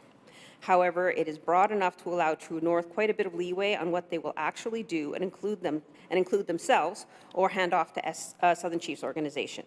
For the record, I am much in favor of the third, as long as it comes with the necessary funds for Southern Chiefs to be successful. So how much future revenue will the city allow True North to keep? It is not as if anyone disagrees that the current mall is a failure and needs to go. However, bright and shiny new buildings do not address poverty. Trickle-down economics do not work. Whatever the new Portage Place is, it will still be in the federal urban riding with the highest rates of child and family poverty across Canada. Also, let's not forget that True North will already have federal and provincial dollars from the government services that will be in the new building, on top of any other government grants or funding streams they access. And of course, they will also be getting the underground parking revenue, which up to now had at least been used for public projects at the Forks. More public money going to more money going to a private for-profit corporation. How will that be evaluated?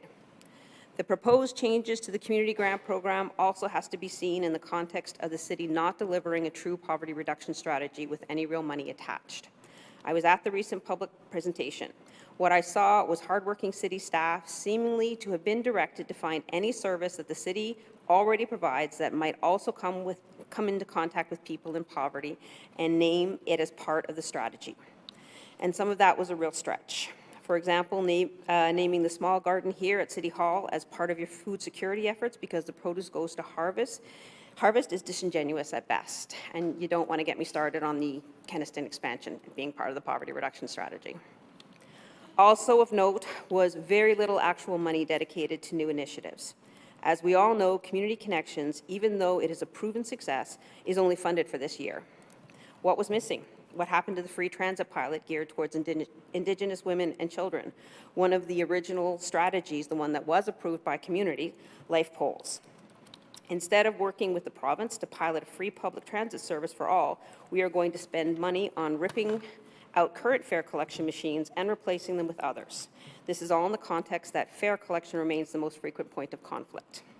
Instead, at a cost for millions, $5 million, we have a duplication of services in the new transit security service. Yes, I know you don't call them that, but once the decision was made to arm them and give them powers to detain, you simply expanded the Winnipeg Police Service through a second tier. And of course, as always, I have to note that the city spends hundreds of millions of dollars a year, almost half of its operating budget, on not addressing poverty. This is, of course, what we spend on police, fire, and paramedics. Poverty is the main driver of both crime as well as poor health. Here in the city of Winnipeg, where one is born, can mean as much as an 18-year difference in life expectancy. So a mere $3.4 million on community grants is too much. Of course, I realize that not all the current grant recipients address poverty. However, as long as they build community, as in connection and belonging, etc., they have value. They are not scope creep because they fall under the City of Winnipeg's chartered purposes. In closing, I would just like to say again that this is not the time to inflict another cut on the sector.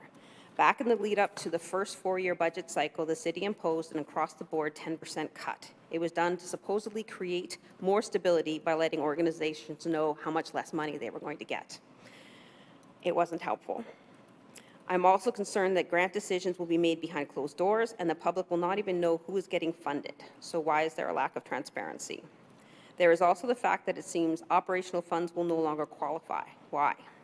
Those are the hardest to get in the sector. Cutting those and whatever else you cut will just mean that those organizations will have to find that money elsewhere, thus perpetuating the not-for-profit Hunger Games. Some will, some won't, and we will all be poorer because of it. So my closing proposal is to step away from this move at this time, reinstate the cut 2.1 million, and at least you will have maintained some of the status quo that the city does to support the sector that does benefit us all by not only working to address societal needs, but also adds to the economy. Thank you. Thank you. Any questions at all? No? Okay, Councillor Mace? Point of clarity, because I thought you said near the start something about community incentive grants. You certainly later said the community grants, two different things. The community incentive grants, which sorry. vanished for a while, are coming back. Yeah. But Yes. the 3.1 million is, as you said, community grants. So Yes. relatively minor point, but just two different things on the agenda kind of moving in two Okay. different ways. Okay, Thank sorry. you. Thank you. Thank you. Our next delegation is Nick Portingen with respect to Public Works Item 2. And following Nick, we'll hear from Molly McCracken. Good morning. Hey, good morning. Thanks for having me. So hello, members of EPC, the mayor. Thanks for allowing me to share my concerns this morning about Route 90 and the proposed expansion. It's clear to myself and other Winnipeggers I've talked to that this project, the proposed expansion portion especially, is not worth the cost. Notably, this also was only posted to the agenda here at EPC on Friday, so pretty hard for everyone who has concerns to be organized and be here. So that's just another aside. But I appreciate that this council and you, Mr. Mayor, have, in light of new information, been able to shift things, even if it's a campaign promise. Most recently, we saw that with the Portage in Maine. A decision, new information came out, a decision was made on that. Not here to talk about that, but just as a point. So I bring this up because now we have this benefit cost analysis on the proposed route expansion. And while the executive summary touts a net benefit of $20.5 million, it factors in a large benefit that's temporary, right? A benefit that only lasts for 2 years. And it highlights that as well. It'll only be felt for 2 construction summers. It also excludes the potential likely debt that we'll have as a city if no extra funding is found. And then, so if we remove those from the analysis, then we're losing money on every dollar invested in this project.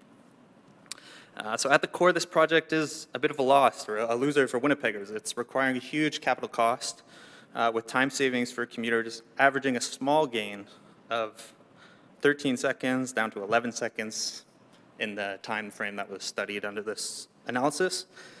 So I watched the Public Works meeting last week. That went well into the evening. Thanks, Councillor Lukes, for being there and responding to my email and helping me find that link. I appreciate that. And so the members of that committee made some comments when they were talking about the economy and the economic benefits, which I think is important to talk about and study. But the problem is that this benefit cost analysis doesn't actually talk about that and explicitly says it's not a measure of that. So we don't have, at least as just the average Winnipegger, I don't have good information about that. All we know is that only 4% of the traffic on that route is commercial truck traffic. The rest is passenger vehicles, and that ratio of 4% based on this is projected to continue to be the same.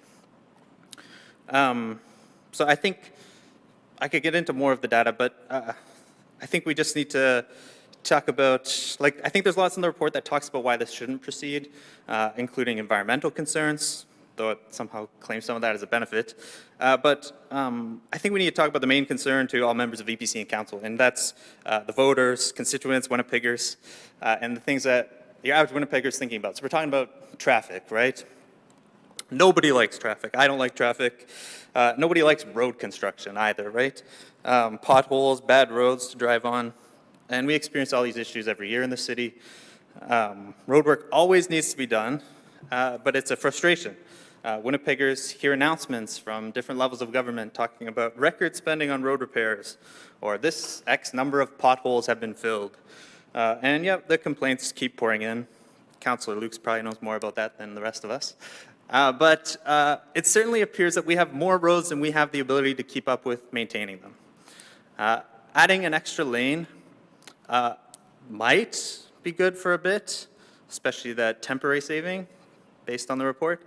But if we couldn't maintain Route 90 Kenaston before and have let it get to the mess that it's in, quotes like it's turning into a gravel road or it's past the end of its life that some of you have mentioned. It's only 4 lanes right now and we can't maintain it. So increasing its size, is that going to make it any easier to maintain? Is this another case of road building for road building's sake?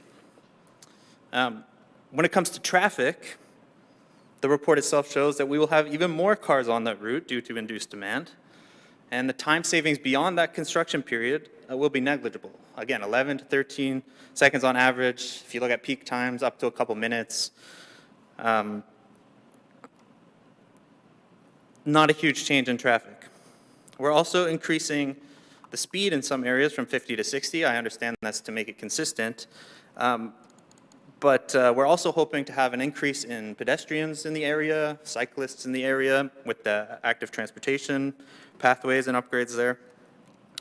And the report itself actually acknowledges that this could potentially make it more dangerous and increase the number of cyclist incidents in the area.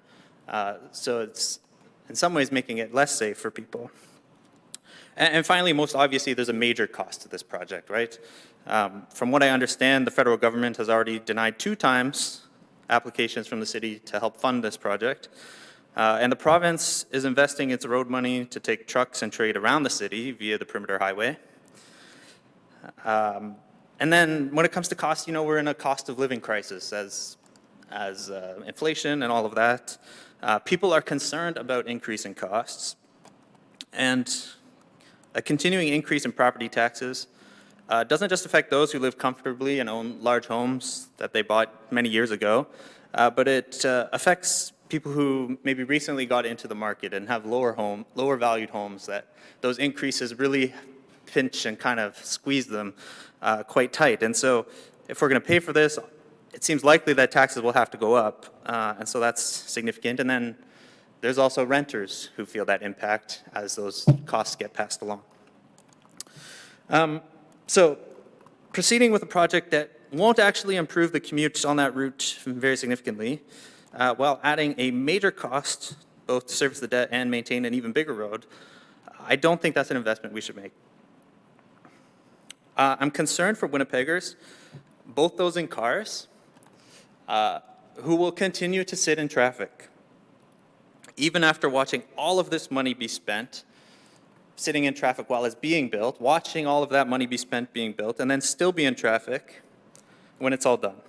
I'm also concerned for the Winnipeggers who will be outside of the cars, the ones standing on bus islands kind of scattered throughout the proposed design, next to these cars whizzing by, or those crossing the intersections, whether it's as a pedestrian or cyclist, which sometimes is 10 lanes that you're crossing just on those spaces.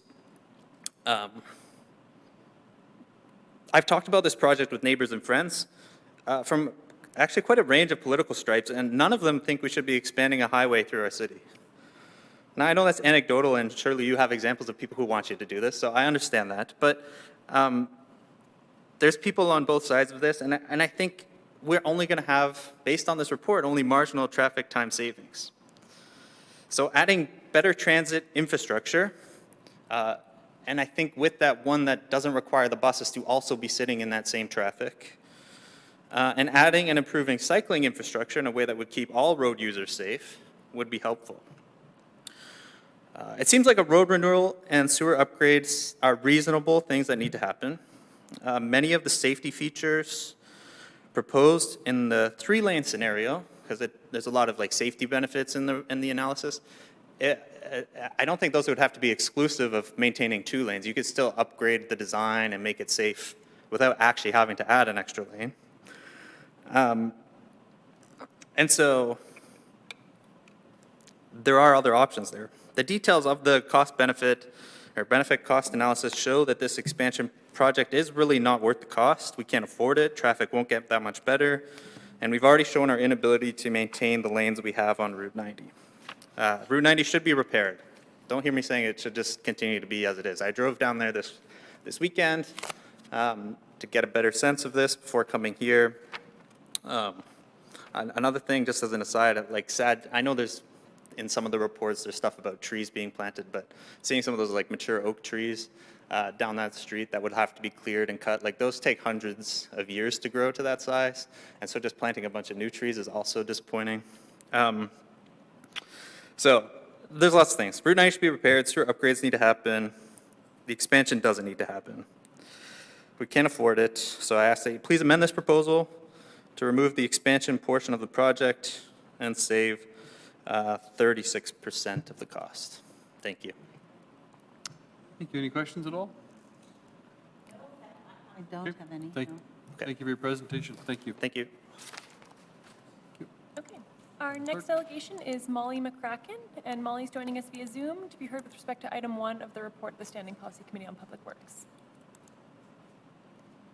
Hi there, I'm just going to share my screen. Yes, we can see it. Thank you. Okay.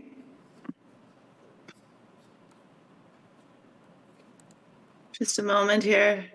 There.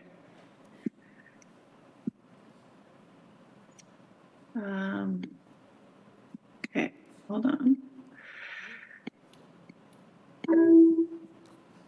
I'm presenting here as a homeowner on Arlington Street. And this is where a new number 30 bus will pass. I'm also presenting here, sorry, I'm having trouble with my screen here. Yes, we. I only want to share part of it here. There we go. There we go. Where a new bus will pass.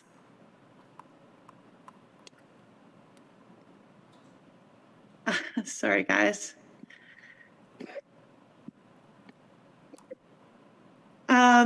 We're asking, has the city doing its due diligence to put a bus down Arlington Street where there will be many more buses? Currently, there is no bus down this. There was a petition of 467 Wolseley residents requested that transit and the city pause the implementation of the Wolseley leg of the transit master plan and consult with residents properly, but this is not taking place. I'm here to speak against this bus route through the Wolseley neighborhood, as it makes our neighborhood a thoroughfare. And also it does not serve Wolseley, but instead uses Wolseley. And my presentation here has 4 parts. I'm going to start here with the first part. So this is a view from my front house to Arlington Street, where the bus route will be. Local historian Kristen Cassidy wrote in the Free Press that 100 years ago, when this portion of the city was being built, the population around Portage south of Arlington Street organized regarding the consideration of streetcars. And at that point, the local councillors rejected this being used as a traffic thoroughfare, as an urban highway. And I'm asking you to uphold this decision that was made 100 years ago with this proposed bus route. My partner and I have lived here for 14 years. These houses are some of the first ones ever built in Winnipeg. Our house is 115 years old. As you can see, we have a very small front yard. It is only 2.5 meters from the bottom of our stairs to the sidewalk. A very small setback, and the boulevard is only 2.5 meters wide. This is the view here of the houses, the setback, and then the street. The traffic on Arlington Street is very close to the front of our house.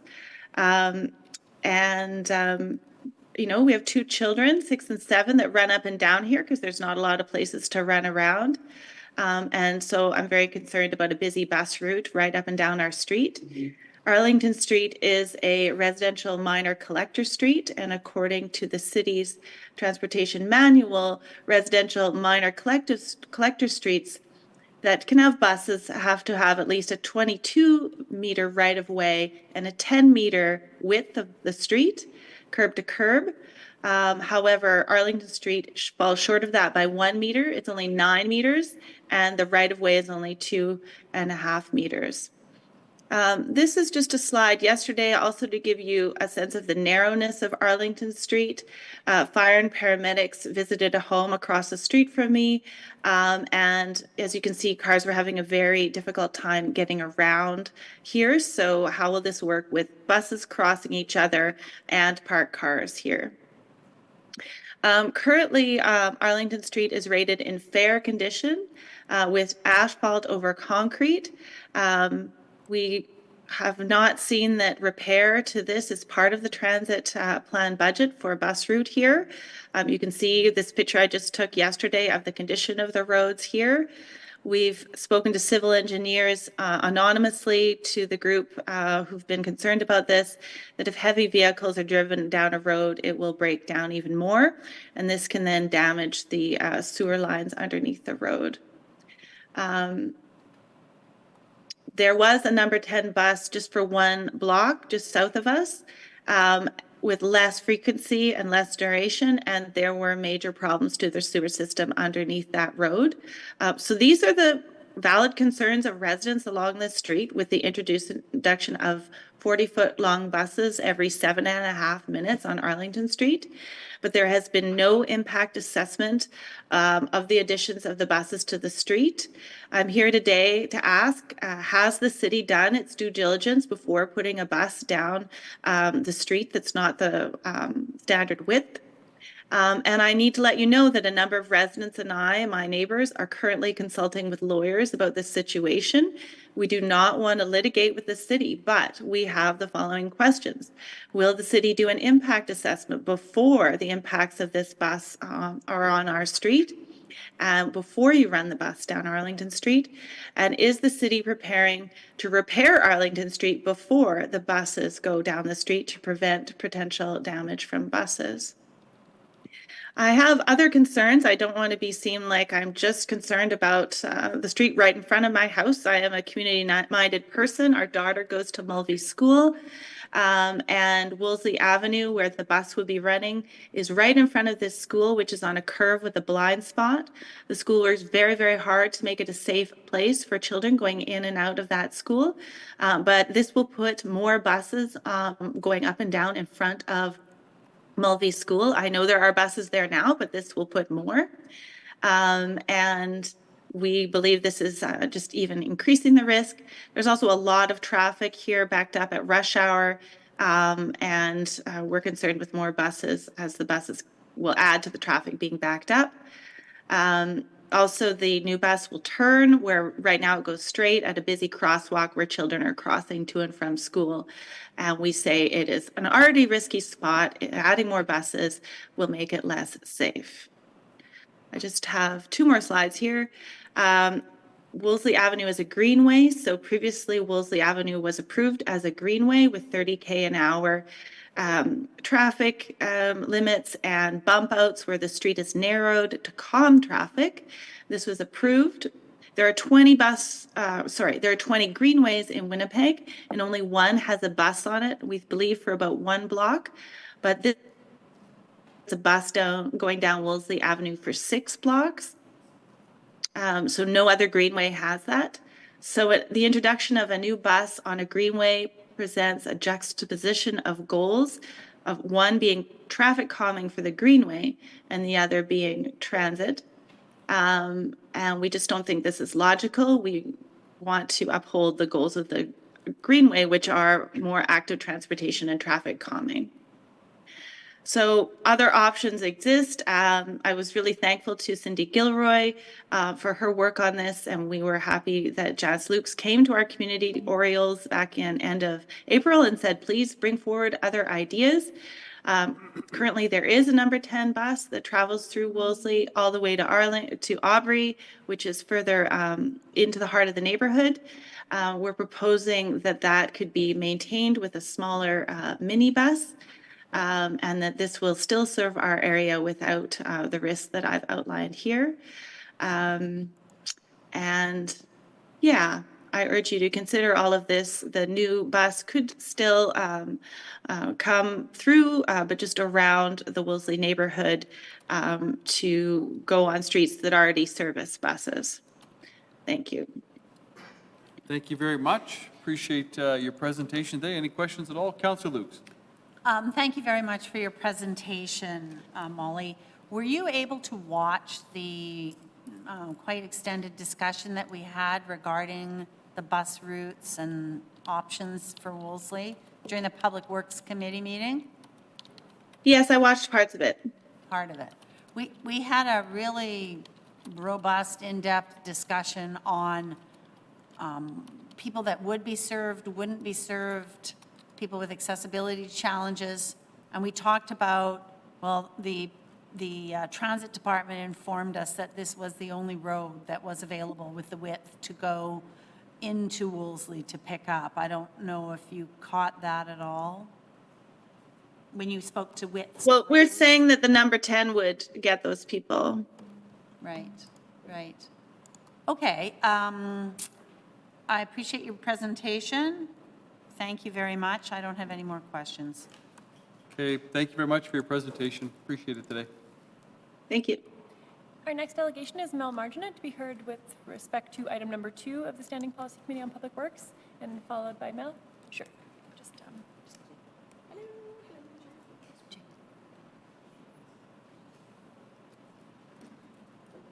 And followed by Mel, we'll hear from Richard Milgram.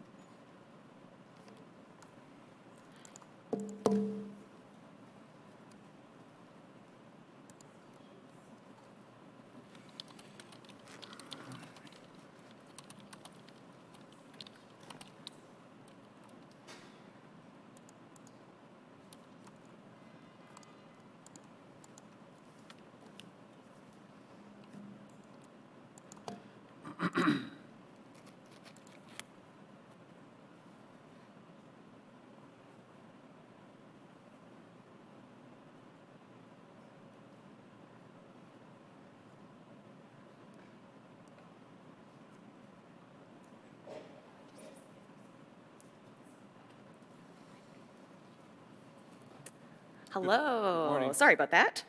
Technical difficulties. Greetings. Thank you so much for having me here today. I'm Mel Marginet, and I'm a member of the Sustainable Transportation Team at Green Action Centre. Our vision is all Manitobans living green and living well. So I'm here today to talk about the proposed widening of Kenaston. We've had a chance to review the latest reports on the Route 90 improvement study, and it's abundantly clear that the proposed widening of Kenaston from Taylor to Ness, plus adding a third span to the St. James Bridge, is not sustainable from either a fiscal or from an environmental perspective. We therefore recommend to EPC, number 1, to reject the proposed design widening of the corridor, and 2, to approve a motion supporting the rehabilitation of the existing infrastructure. This will ensure that future generations of Winnipeggers are not burdened with more new infrastructure than we can afford to maintain. It will also ensure that this project does not undermine key principles of the Climate Action Plan and the Community Energy Investment Roadmap adopted by the City of Winnipeg. So Michelle Durand-Wood on his blog, Dear Winnipeg, does an excellent job of breaking down the financials on this project, so we won't spend too much of our time reiterating the dismal business case put forward for the expansion, but we do want to highlight that with the administration and contingency costs, the cost of the proposed widening already fails to exceed its costs.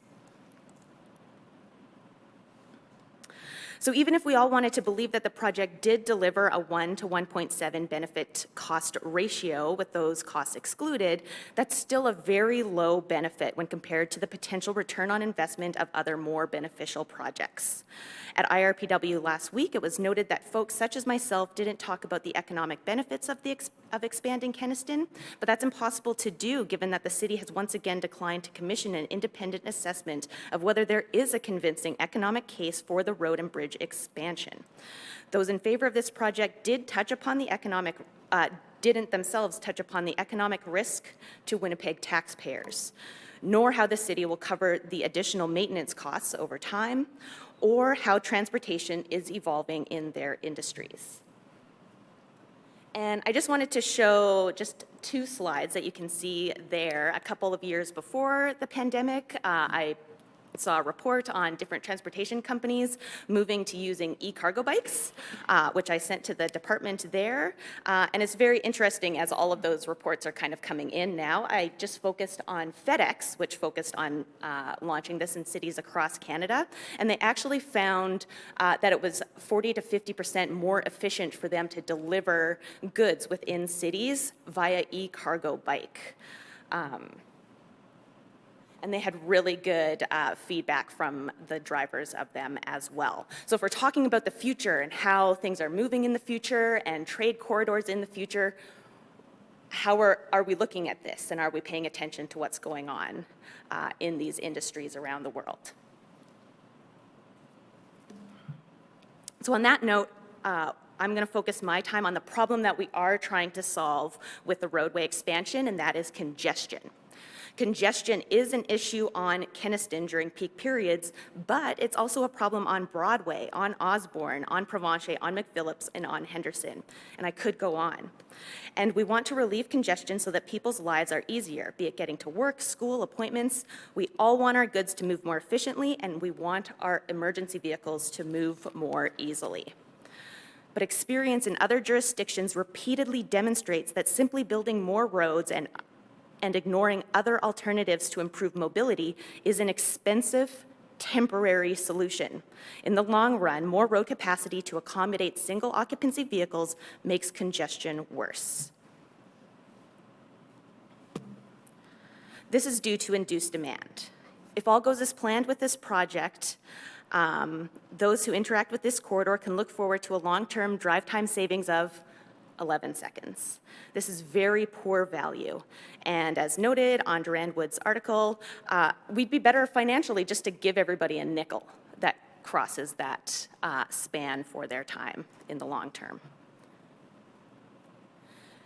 I did want to just have a quick slide here in regards to interstates, because it seems like the vision of this project is we're building the future of Winnipeg.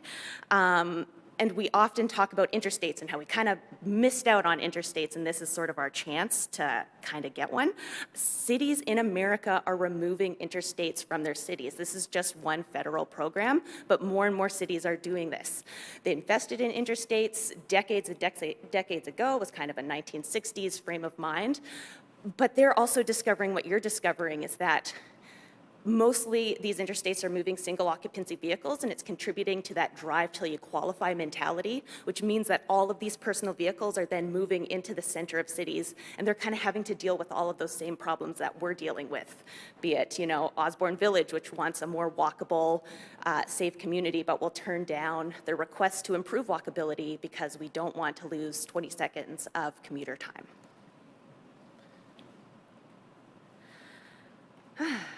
So the City of Winnipeg, it currently has an 80% driving mode share, and that's primarily single occupancy vehicles. This is very high, and this is the primary cause of congestion. Moving people in a growing city by single occupancy vehicle is both very expensive and it's incredibly inefficient. And unfortunately, new greenfield developments built over generations and still being approved today, that is the root of the problem. And this is where we need to focus our attention and our resources. We can kind of understand this when it comes to hydrology, that more water on the outside moving towards the center creates a little bit of a flood. We kind of get that here as well, because why do we turn down new development in the core of the city? Sewer capacity. So we can talk about it in terms of water, but we really have to start talking about this in terms of traffic as well, and roadway capacity, and how can we do things differently and require different things so that our roads are not so congested. Traffic is like water, and if we keep turning on the tap on the edges, we will always have floods towards the core. If we want to solve congestion, we need to stop the gush from the edges through zoning changes and transportation demand management practices. We already know that we have enough people who want to travel this way, be it transit, biking, or walking. I wrote a little article on this that I linked there. We just underfund these modes, making it more inconvenient and uncomfortable to most. I'd like to take the bus, but it takes twice as long to get there. I have no choice but to drive. How often do we hear that?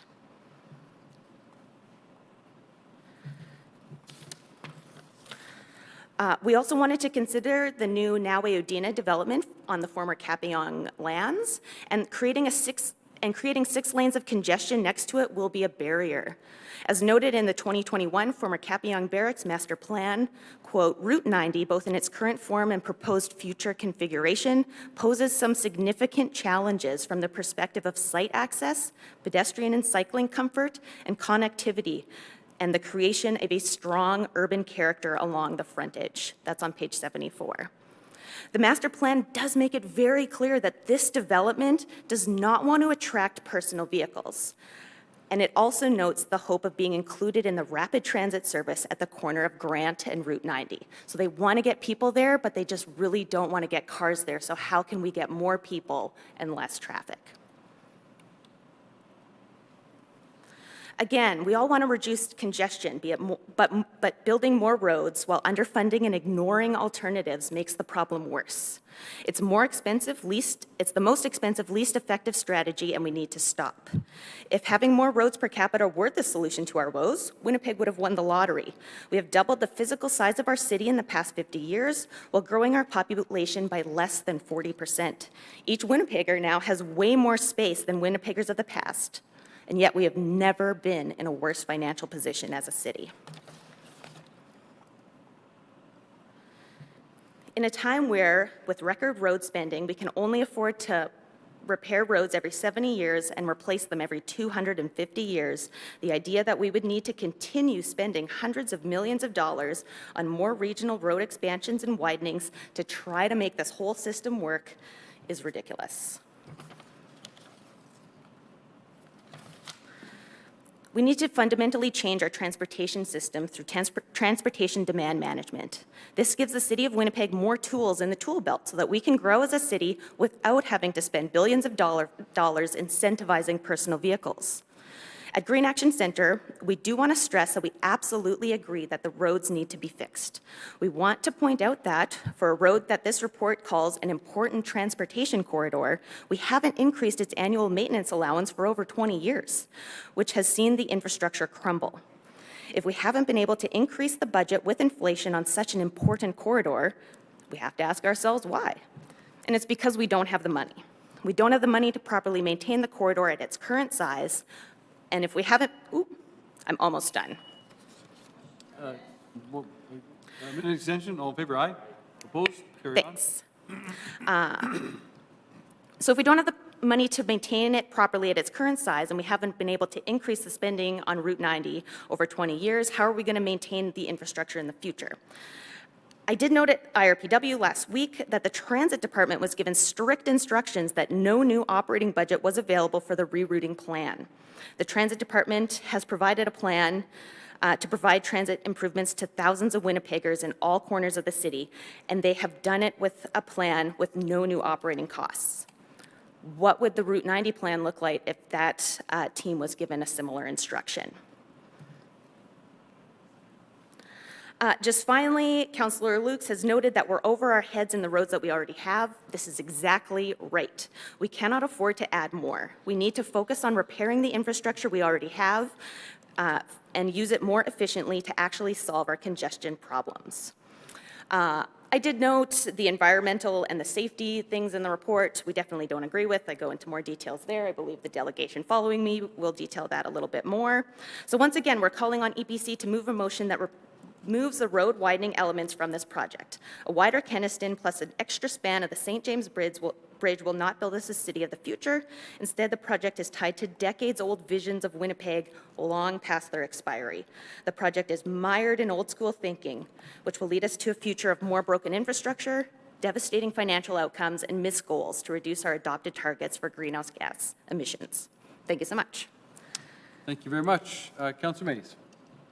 Thank you. Well, once a term, Durand Wood and I seem to agree on something, and I guess this on the other hand, it was Starlight last term, and I thought I came out looking okay on that. So, two questions really, and they're in the loathsome, are you aware phrasing, which I always hate to do, but it's more or less what I want to make a couple of environmental points while you're here. I was going to make them later. Just the benefit cost analysis, the people did what they were assigned to do. They had the can openers, they had the tools they had. I think they applied them as they could. I think one of the troubles there, though, was the thing is built on, you're going to save 23 million liters of fuel over this arc of time, and that relies entirely on driving habits not changing. The same number of cars going down, and you're saving the 11 or 13 seconds, you're idling slightly less.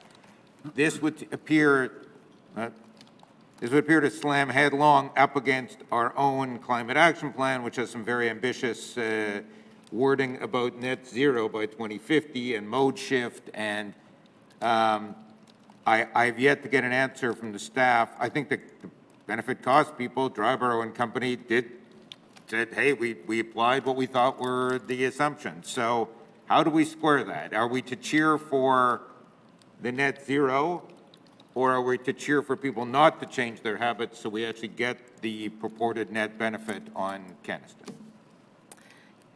Yeah, and that is a major problem that we had with it as well, is it seems to ignore the fact that we're moving towards electric vehicles, that more and more gas vehicles, when you idle at a stop sign for more than like 10 seconds, that they automatically turn off, and I didn't see that sort of referenced there. And it ignored, stats coming out of youth today that are driving less. That kind of culture of driving has really changed. I mean, even when I was in high school, you could kind of buy a beater for like $1,000 or $2,000 and fix it up and use it. But like the cost to even get into owning a vehicle today is much higher. So we see, teens are getting their driver's license later. They're not particularly interested. And if we look at cities that we're losing our youth to, they often have robust public transit service. Second, and I think final question relates to, you had referenced it, thank you for referencing it, the community economic roadmap or environmental roadmap, which we adopted. It has a list, it goes on at some length about avoiding malinvestments. It goes on at some length about, there are, I think, 21 or 23 different environmental options given, and how, what's the most efficient way of reducing carbon. And a lot of it, ironically, is building retrofits. It isn't transportation related, but you would agree, car idling, building wider roads isn't one of the 23 or 21 different options that they cost out. I guess my frustration is we're saving 2,000 metric tons a year, and the cost is whatever number 100 million, 129 million, whatever. We spent $7 million in 2013 to flare at Brady. We saved 95,000 tons a year. We save more in 1 year than this will save over the arc of the entire study period. In fact, we save twice as much in 1 year. Allard's done some sort of cost comparison here, but are there not, I guess the phrasing, I'm pleased to see we're finally putting a benefit to reducing our emissions, and we'll come back to this, or I'll come back to it in further subsequent debates, but are there not more efficient ways to reduce our tons being emitted in terms of carbon dioxide? There are so many more efficient and effective ways to reduce our greenhouse gas emissions, and I don't think anybody that's serious about the environment would read the environmental case for this and take it seriously. It seems to be, I agree with you that it was an exercise in coming up with a positive number. Thank you very much. Any further questions? Okay, thank you very much. Thank for your you. Cool, presentation. thanks. Okay, our next delegation is Richard Milgram, to be heard with respect to the same report, report number 2 from the Standing Policy Committee on Public Works. And following Richard, we'll hear from Edward Ayoub and Stephen Wilson. Good morning. Good morning. Good to see you. I'm going to get in before lunch. This is good. I'm here in my usual role as a grumpy academic planner. I'm often viewed, I believe, as a pessimist, and I think I'm an optimist. I'm an optimist because I think we can do better, and frankly, we can do much better than this plan for Kenaston. So I am perhaps obviously opposed to the current proposal to widen Kenaston. I support many of the comments, or all of the comments of the two previous speakers, but I also just want to add As Nick mentioned, it's only appeared on the agenda on Friday. I didn't see it until Sunday. That's not good public process if you want to get people here to actually address an issue. I mean, I'm in the loop, and I only just heard about it. So, you know, there's got to be a better way to do this. I'm not going to spend a lot of time talking about the cost benefits because I think it's already been shown, and I think the reports show it, that there is very little in terms of cost benefit to this, and particularly as we know the cost estimates, I'm sure, will go up as time goes on, and the marginal gains will be lost. I'm more interested in the issues of climate change and social equity, and the widening is really doing nothing to address climate change. It may, in fact, be making it worse and further increases the divide, I think, between North and South Winnipeg. It's already been mentioned, we already cannot afford to maintain what we have. We have an $8 billion infrastructure deficit, but here we are proposing to build more. I also want to say just quickly about the consultant's report, which is I actually think it illustrates a lot of points. We can draw different conclusions from those points. I'm not, as I understand it, the consultants were charged with designing a road that was 6 lanes wide. So they were never looking at alternatives. But what this does show is some of the impacts that is going to have and that we can now discuss. I do find some of the comments kind of amusing. I actually think it's a little bit shameful the way some things that are obviously negatives are being used as ways of trying to sell this. Reducing emissions from idling when you're creating more traffic, that's not a win. That's not a win. More cars, more emissions. I mean, it's true we might be changing technologies that will reduce emissions, but the new technologies actually come with their own sets of problems.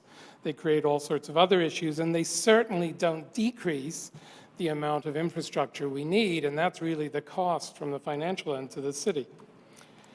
Some of the comments that I noted on how they actually go through and align show that these proposals align with the plan, I think must have been written by lawyers.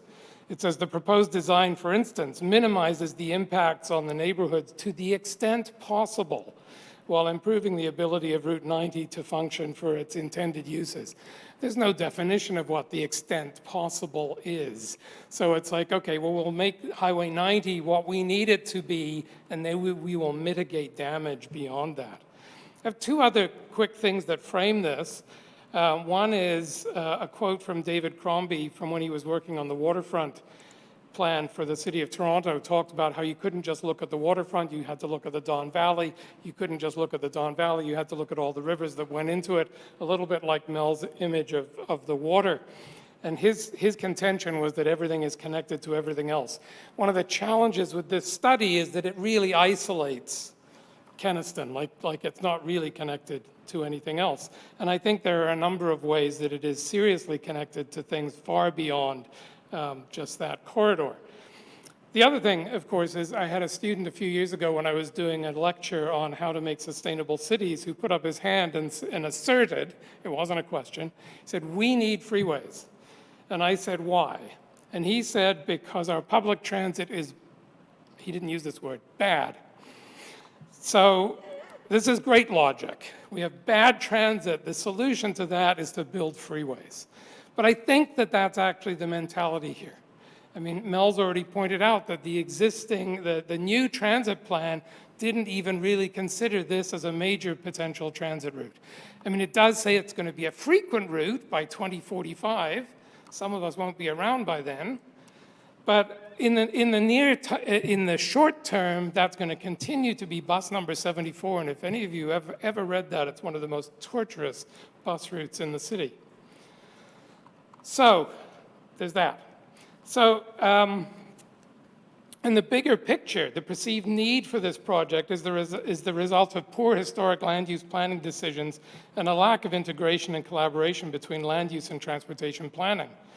Winnipeg's stated objectives in many of its plans right now is to reduce car dependency, But this solution to congestion will do nothing to alter that trajectory. In fact, will most likely drive further low-density suburban development and increase the number of cars on the road, ultimately leading to congestion.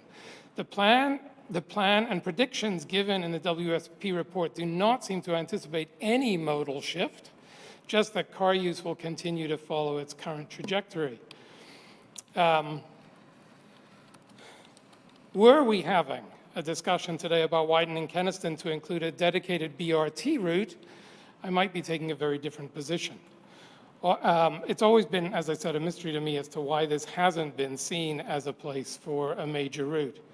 The current plan argues that it will be improving transit, but many of the improvements could be made without widening the roads, priority traffic lights, improved transfer points, etc. At the top, on top of that, these buses are still going to get stuck in 3 lanes of congestion instead of 2. Many people in the engagement sessions have noted that the plan does not offer enough for transit. The primary response to this appears to be that the Transit Master Plan does not show this as a BRT route, and it really seems like it's hardly an excuse.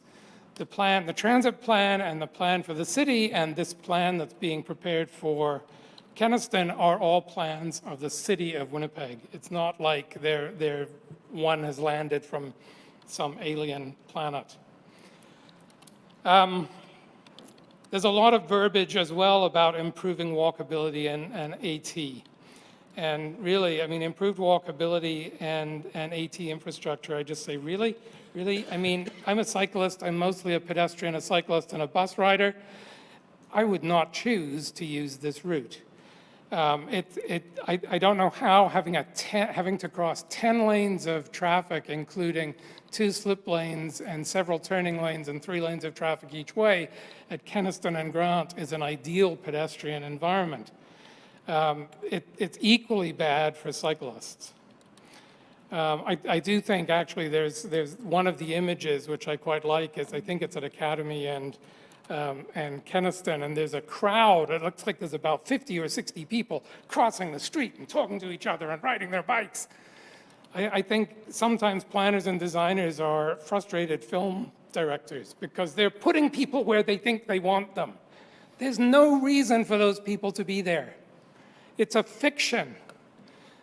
It's fine to have sidewalks, it's fine to have bike paths, but if they don't go to where people want to go and along routes where people feel that things are pleasant enough, they're not going to use them.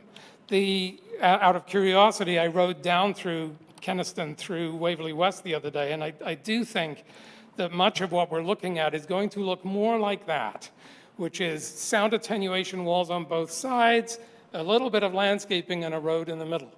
I mean, every time I ride down there, I think this is like the no man's land beside the Berlin Wall. This is not a pedestrian-friendly environment.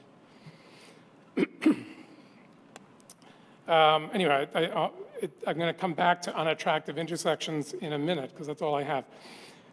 There's also some discussion, so everything is connected to everything else. 2 things. At the smaller scale, like what's immediately adjacent to it. I mean, I've already said the neighborhoods being protected as much as possible seems a little bit suspect. But there are other things that the report doesn't seem to be telling us. One of the biggest unexplained moves is the addition of a 3-lane on-ramp to the St. James Bridge from Academy. As you probably know, right now that's a 1-lane on-ramp. Why do we need a 3-lane on-ramp? My suspicion is that there's a prediction that there will be a lot more traffic on Academy, but no one's telling us about that. And if there isn't going to be a lot more traffic on Academy, why do we need a 3-lane on-ramp? This is probably a case of induced demand. The more room there is on Kenaston, the more people are going to try to get onto it. I have about 1 more minute, if that's okay. Sure, yeah. Motion, 2-minute extension, all in favor, aye. Opposed, carried. I also think that on the citywide piece of this is happening at a time when apparently it's important to save 11 seconds for people moving from the south of the city to Polo Park, but people from the north end are unable to get across the Arlington Bridge because it's been closed. That bridge has needed work, or something needs to be done about those rail yards. That has been something that's been a pressing issue for North End residents for decades. There was an issue that was raised at Public Works about truck routes. I do think that in conversations I've had with people from the Manitoba Truckers Association, they seem to think that every part of the city needs to be accessible to semi-trailers. Cities all over the world manage to feed and clothe their citizens without having semi-trailers getting to every corner of the city. There are different sizes of delivery vehicles. And finally, Councillor Wyatt at the Public Works meeting was really pushing for the point that maybe this should have been an expressway. That was also clear with his motion today to add a potential for a fourth lane. I just want to say freeways destroy cities. They are not urban. They are not about people. They are about moving cars. I used to live in Minneapolis, which is a city that he actually cited as being a great example of how to use freeways. They are trenches that go through the middle of cities. They are scars on the city. They are often congested, and they're really not. They're not city building, as we say in the plan. And I just had final note that the Don Valley Parkway in Toronto is often called the Don Valley parking lot. There's a reason for that. It's a big road. It's congested. Thank you. Thank you very much. Councilor Mays. Thank you for the presentation. I guess just a couple of questions. Again, perhaps phrased in the "Are you aware?" Are you aware? style. Yeah. But thank you for pointing out that the report says this is a frequent transit route. It isn't. It just isn't. It doesn't show on any of our maps that way. And we have things should be connected. And we heard Councillor Eadie 3 hours ago talking about where will the 800-meter line be for where we're going to have expanded density rights under half. It's going to be along frequent transit routes. So I can turn to the people in my ward and say, well, we aren't doing anything to help with congestion on St. Mary's Road, but we'll have more density here. But over there, we won't have the increased density, but we'll be spending the money on the road. And this is perhaps a solvable problem. We have the acting CAO here. It just seems to me, what is one to say to people when you say, well, we're investing over there where there isn't frequent transit, over here where there is frequent transit, we want more people, but we're not going to do anything for the roadway. Very frustrating. I guess the other question is just simple economics, because there are people who have said, well, yeah, it'll be quicker, so more people will take the bus. And it would seem to me to defy the entire basis of the carbon tax if you say, we're going to make driving a car quicker, we're going to make it cheaper. The whole benefit is based on it's going to be cheaper. You're saving gas. Right. Thus, you'll be more likely to take public transit. That just seems to me to defy the carbon tax. If we're making the option to drive, and I took the bus here today, but I usually drive. If we're making driving cheaper and quicker, why would that induce someone to get on the bus? This, to me, seems to be a... Sorry, the carbon tax is supposed to make things more expensive to drive. Yes.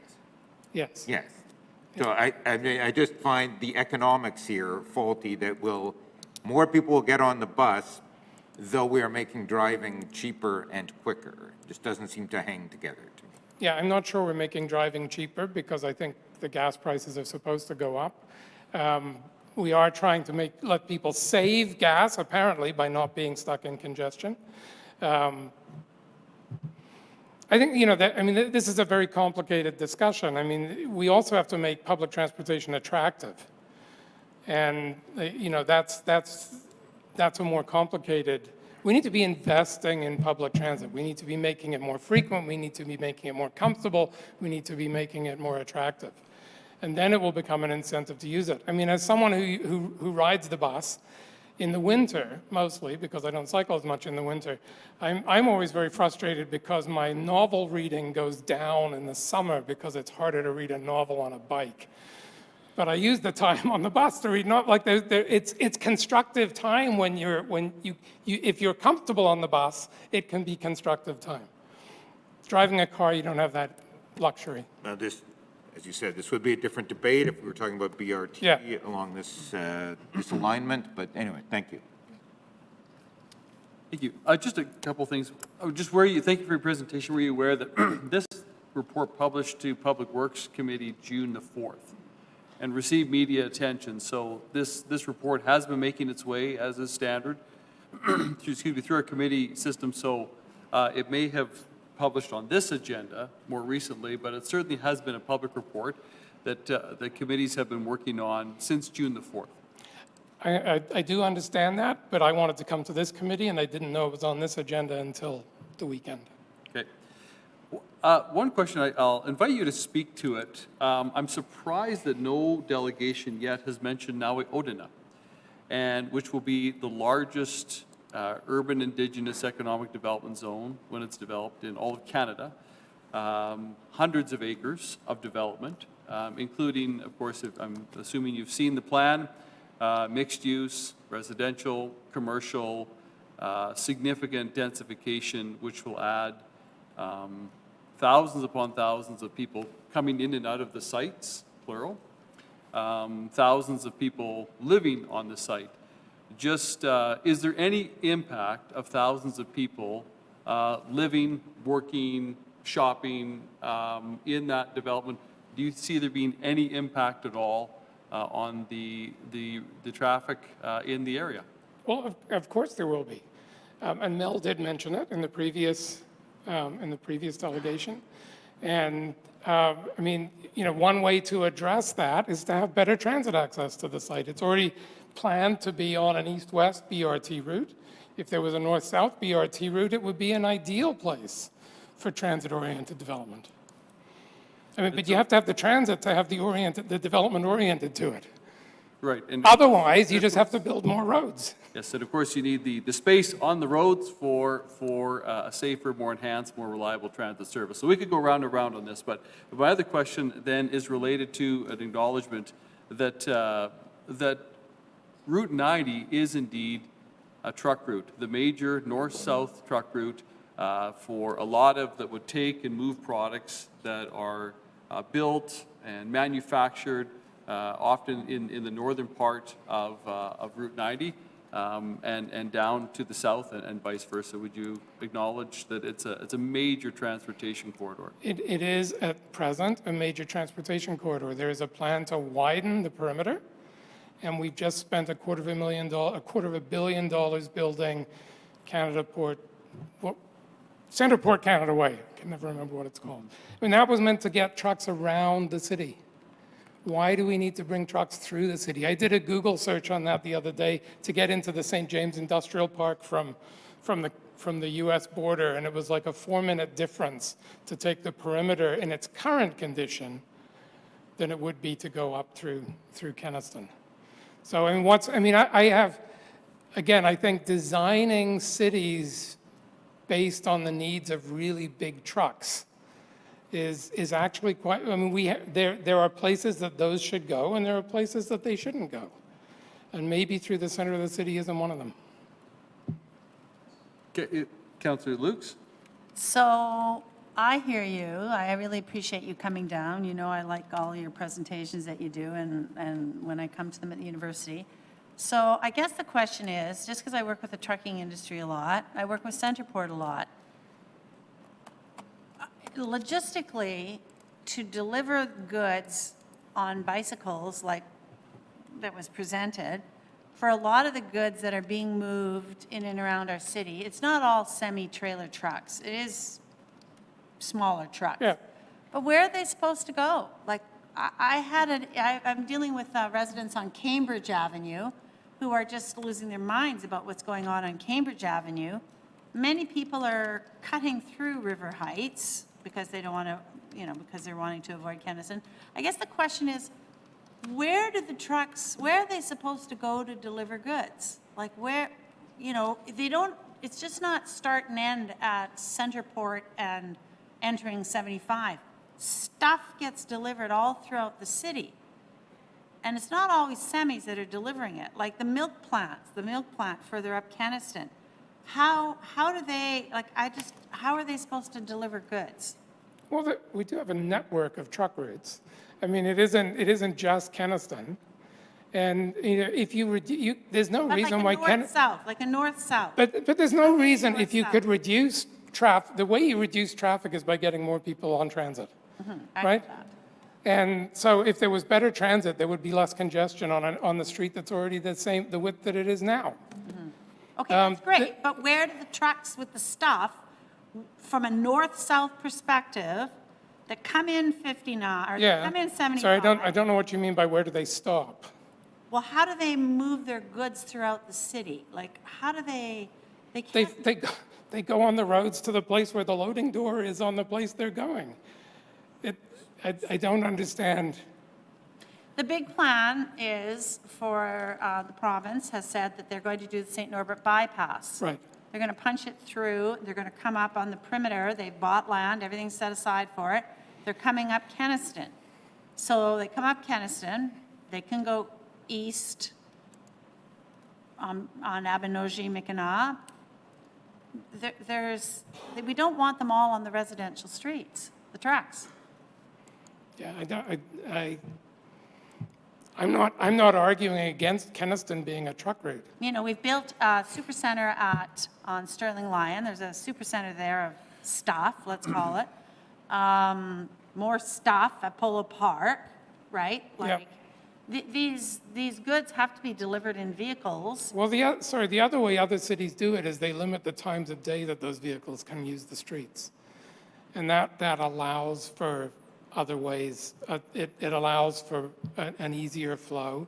And Which is all at a cost. The end result is, it's all at a cost, right? Yeah, Cost as of is road, widening a road. As is the widening of the road. Yes. So I mean, again, but the long-term commitment for the city is to you're building a bigger road that you then have to maintain. That's a cost. That's a cost to all of us. yeah. Councillor Mays? In some ways, that would be a better debate, what Councillor Luke's than some of what the purported environmental benefits are. I think Councillor Luke's probably putting forward the best case there. But two things. There are various sewer-related costs that are not attributed to this project, but we will come to that this afternoon. No one's raised that yet. But on the Naui Odna, that was mentioned by a previous delegate, yes. But, I mean, the quote, someone has emailed me, somebody's not here today, page 74 of the master plan, potential Route 90 expansion. Route 90, both in its current form and proposed future configuration, poses some significant challenges from the perspective of site access, pedestrian and cycling comfort and connectivity, and the creation of a strong urban character along its frontage. So I don't think this is, we got to widen, that's all good, or we don't have to widen, that's all good. I think the master plan says both present challenges. So I've certainly been in here when people claimed if I don't vote for this, it's anti-Indigenous. I don't buy that, and I'll have some more to say about that later. But I think it's an important part of this debate, but both widening and not widening, according to the master plan, have their challenges. Okay, thank you. Lots more to debate on this Yes. in the coming time, so thank you very much for your presentation. Our I next think delegation- we'll, we are at 12:13, but colleagues, I'd like to continue on so that the remaining delegates can be heard before we break for lunch, okay? Thank you. Okay, our next delegation is Edward Ayub, to be heard with respect to number 9, followed by Stephen Wilson, and then our last delegation of Ann McConkey and Greg Wilson. Presentation here.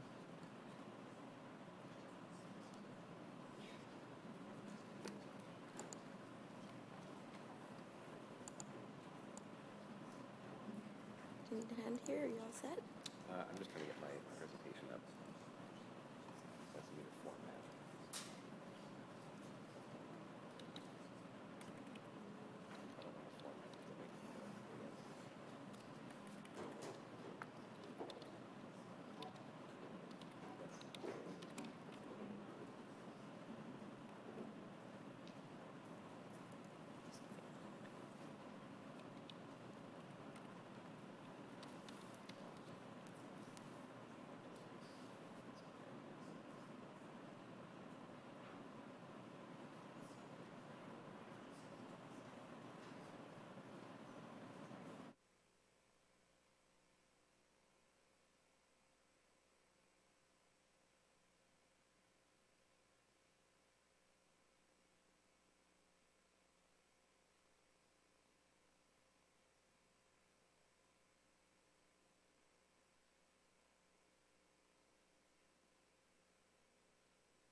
Good morning, Mayor Gillingham, members of the Executive Policy Committee. I had images of the work we do here at Art City to show you. It doesn't necessarily correspond exactly to what I'm going to say, but I just thought you would benefit from viewing the work, but the slides, they're not there. But maybe we can arrange another time, another opportunity for you to see. My name is Eddie Ayub, Artistic Director of Art City, a Winnipeg-born community organization based in West Broadway. In its 26th year of operation, Art City's innovative, highly effective brand of barrier-free art programming has played a major role in transforming West Broadway from Winnipeg's area of gravest concern into the nationally celebrated neighborhood it is today. Our positive and tangible impact caught the attention of legendary City of Winnipeg staff person Gary Swanson, who proposed that Winnipeg support Art City programming in other identified areas of need in partnership with community organizations throughout the inner city and beyond. In 2023, Art City delivered more than 3,400 hours of programming across Councillor Rowlands, Dobson, Duncan, Gilroy, Sharma, and Wyatt's wards. Over the course of 26 years, Art City programming has benefited children and families in nearly every ward in the City of Winnipeg. I am also a would-be colleague, unsuccessful City Council candidate for St. James in the 2022 municipal election. Preceding my run for council, I was among a group of citizens selected to compromise Plan Winnipeg 2045's Community Advisory Council, each member chosen for our investment in Winnipeg's well-being and future. Facilitated by City of Winnipeg staff, this 3-year commitment instilled a deep, detailed understanding of the complexities of balancing Winnipeg's many priorities, including the drivers of economic development, the new transit master plan, our infrastructure deficit, and current financial challenges. Regarding matters related to these priorities, I feel like I know what I'm talking about, or at least have a reasonable frame of reference. I'm speaking to you today with respect to meeting agenda item 9, Appendix 2, or the proposal to reduce your city grant budget from $3.4 million to $1.3 million, effective in 2025, and at the same time disqualify operational expenses, downgrading the city's grants to annual project funding. When I last addressed the mayor and council in 2020, I was here to warn against implementing a 10% cut across the City of Winnipeg operating grants. Your grants support organizations who are tackling the complex challenges facing Winnipeggers of all ages, backgrounds, and abilities. We work directly with community, doing things like providing safe after-school spaces and programs for children and youth, feeding vulnerable citizens, housing the homeless, providing all of these life-affirming services with care, dignity, and respect. The 10% cut might have saved the city a tiny bit of money in the short-term scheme of things. However, I can attest to how tight it made things for those of us doing the grassroots work. Winnipeg receives a tremendous bang for its buck by supporting Art City and other community grant recipients. When I was last here, I explained that if the people proposing these cuts really understood the value of our work, they would propose to increase, not decrease, their support. When I was last here, we were not experiencing the desperation we see throughout our city, rampant and brazen theft, hundreds of people fleeing the dangers of the downtown areas where resources designed to help them are located to camp in bus shelters and along every riverbank. The 10% savings of 2020 likely cost the city 100 times more in first responder resources. I think if the people opposing these cuts understood what they were talking about or had a reasonable frame of reference for what it takes to effectively address these challenges, they would increase their support, not decrease it. Art City has been a recipient of a City of Winnipeg operating grant since 2003. City of Winnipeg grants are among the only operational grants available to their recipients. It is important for you to know that only United Way Winnipeg provides operating funds to such a diverse list of community organizations. No one else. All other funders are project funders. No one else is here to provide the funding that you provide. This proposal is akin to deciding that money collected from municipal property taxes should not be used to pay City of Winnipeg staff salaries or wages. It is not realistic or sustainable. City of Winnipeg operating grants made it possible for Art City to stabilize, leverage a modest patchwork of project funding from year to year, decade to decade, and achieve such an overwhelmingly positive impact on the West Broadway neighborhood and Winnipeg. Turning away from operational funding to project funding unloads the City of Winnipeg's responsibilities directly onto United Way, seemingly without any corresponding arrangement to partner with or support them accordingly. It is dangerous to remove supports that hold our societal frameworks together. As a not-for-profit organization, we have a high level of accountability to our funders, our board of directors, and our community. We are also directed to avoid a deficit. Expectations are high, stakes are high, and resources are scant. Measured decisions are made, but the well-being and safety of community members is never compromised. I know you, as mayor and representatives of your respective wards, understand the critical nature of this work. The proposed cut to the city grants budget is something you should fight against with your vote and every bit of influence you are able to bring to bear. It's a defining moment where you, as mayor and council, have the chance to decide between supporting your allies on the ground or shrugging and welcoming dystopia. Thank you very much, Mr. Ayub. Any questions at all? Okay, thank you. Councilor Lukes? Yes. I'll just say maybe a did you know, and then I was going to say it in the beginning of the presentations on this topic. Did you know that the City of Winnipeg has never publicly advertised the opportunity to access this funding at all? Did you know that? This funding that is for grants has never been publicly offered to many groups throughout the city who do very important work like Art City. I'm not here to argue against that sort of transparency or opening up opportunities for other organizations. You know, what I'm talking about is the reduction of the budget. Sure.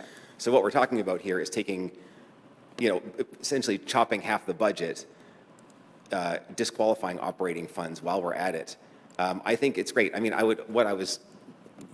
if I'm going to speak to that point, I would love to meet every month or every year at least and give a presentation on what actually happens and the impacts. And, you know, this is the kind of sort of engagement we have with many of our other funders, and the vast majority of whom are project funders.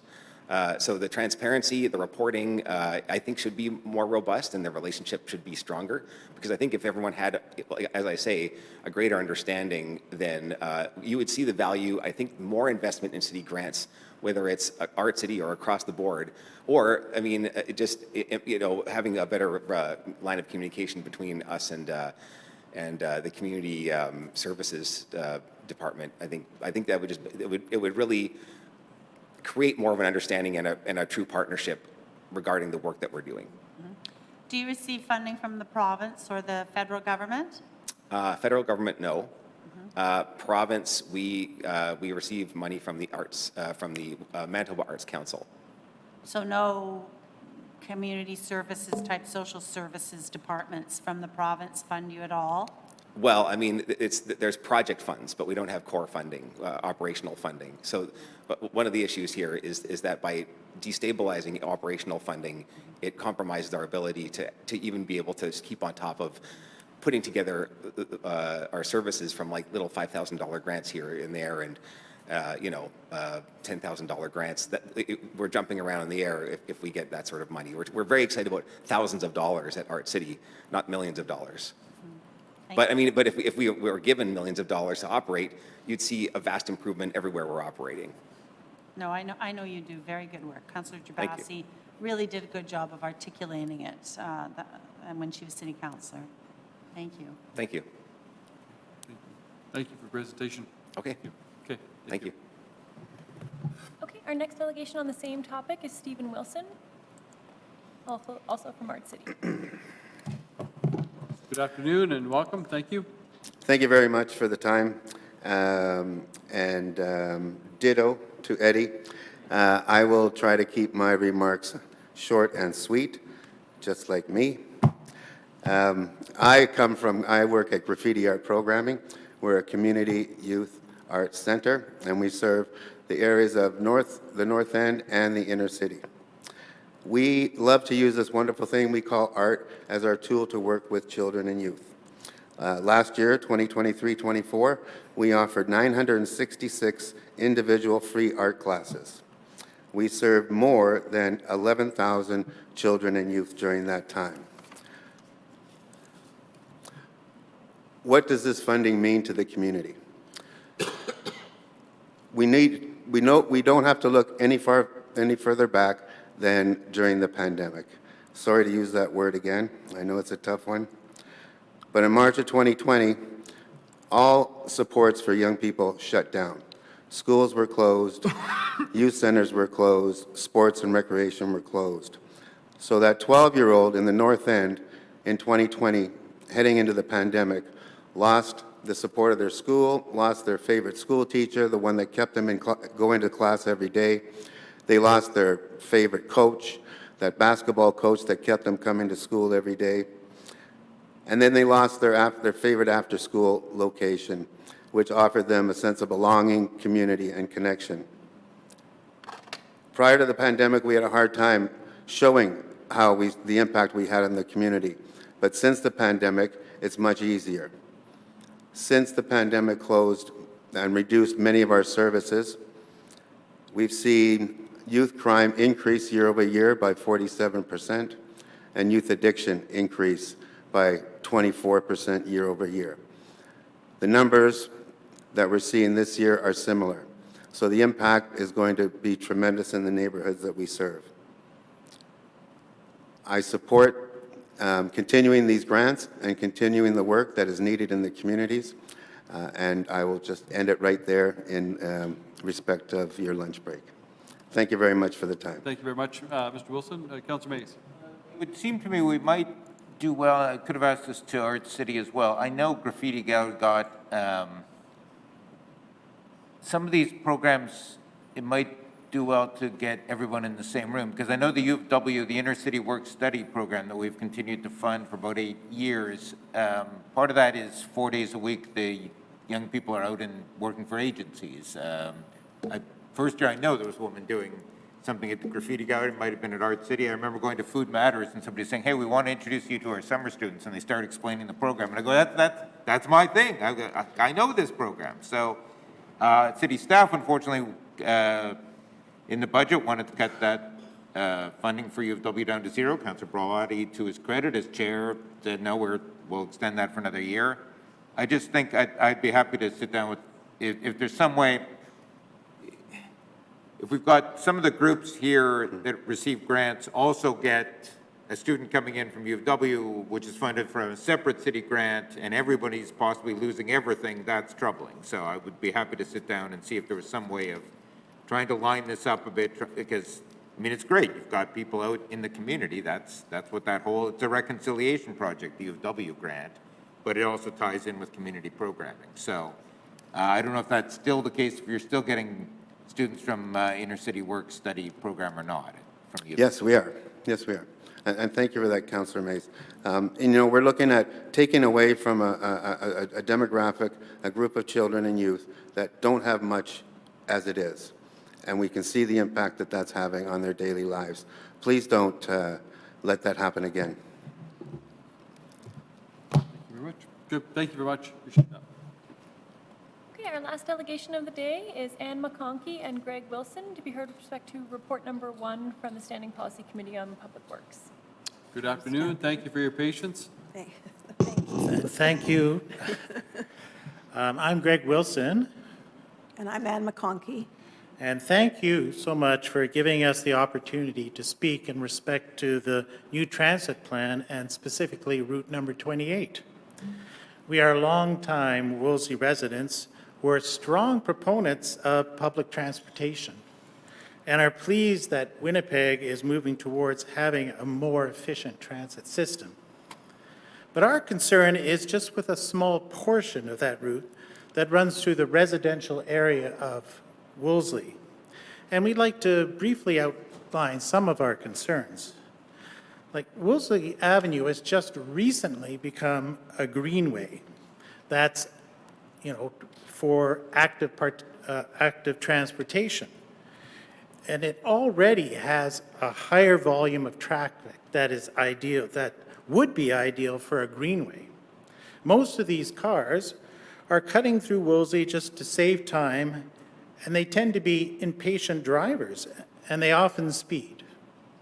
Many times we have witnessed these impatient drivers passing a bus that is going slowly behind a bicycle. This creates a very dangerous situation, and having more buses will only compound this problem.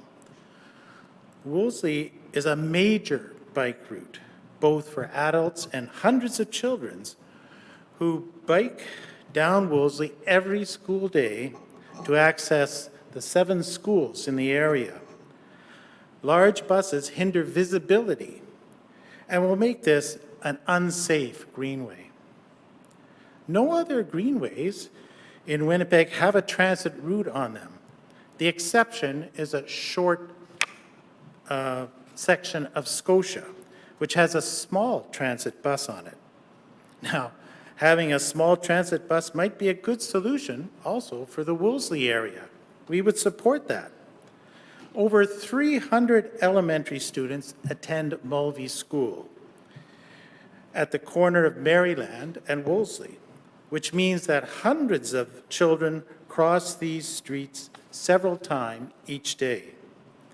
Having large buses at this intersection will hold up traffic and could lead to impatient car drivers taking risks and thus endangering lives. And I know as an elementary school teacher that students don't always follow the rules and often run out to meet their parents that are waiting for them at their cars. And I see this happening as I walk down Wolseley. The students are going out there, and then there's bikes going by, and then there's buses going by, and it's only going to be more of a problem. I'm very worried about that. With hundreds of students from all the 7 schools crossing both Arlington and Wolseley, that increases the chance of an accident happening. And I'm very worried about that. This would also be a very inefficient bus route, as both Wolseley and Arlington are narrow, congested streets, as you've heard, and often traffic can only move in one direction at a time. And since there's so many people walking and biking in Wolseley, buses will be held up at stop signs, at lights, and behind bikes. When people cross at the traffic lights at Wolseley and Maryland, very few vehicles can make that turn, sometimes only 2 or 3. At rush hour, traffic is often so backed up it can take 10 to 20 minutes to turn the corner. I've had that happen to me many times.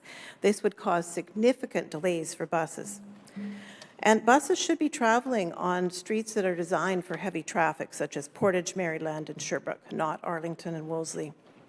So for these reasons and many more, we'd like to add our support to Councillor Gilroy's proposal of having the bus routed around Wolseley.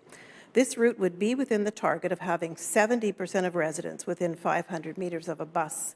However, it's far from ideal since so many Wolseley residents want to have convenient transit. One of the real issues here is the lack of financial investment in public transit. It's very unfortunate, a tragedy really, that transit has been asked to revamp the entire system with no increase in funding. Meanwhile, the city, as we've heard, is considering spending hundreds of millions of dollars on expanding Kenaston. If even a small portion of this money was invested in public transit, more people could be served in a way that's environmentally sustainable.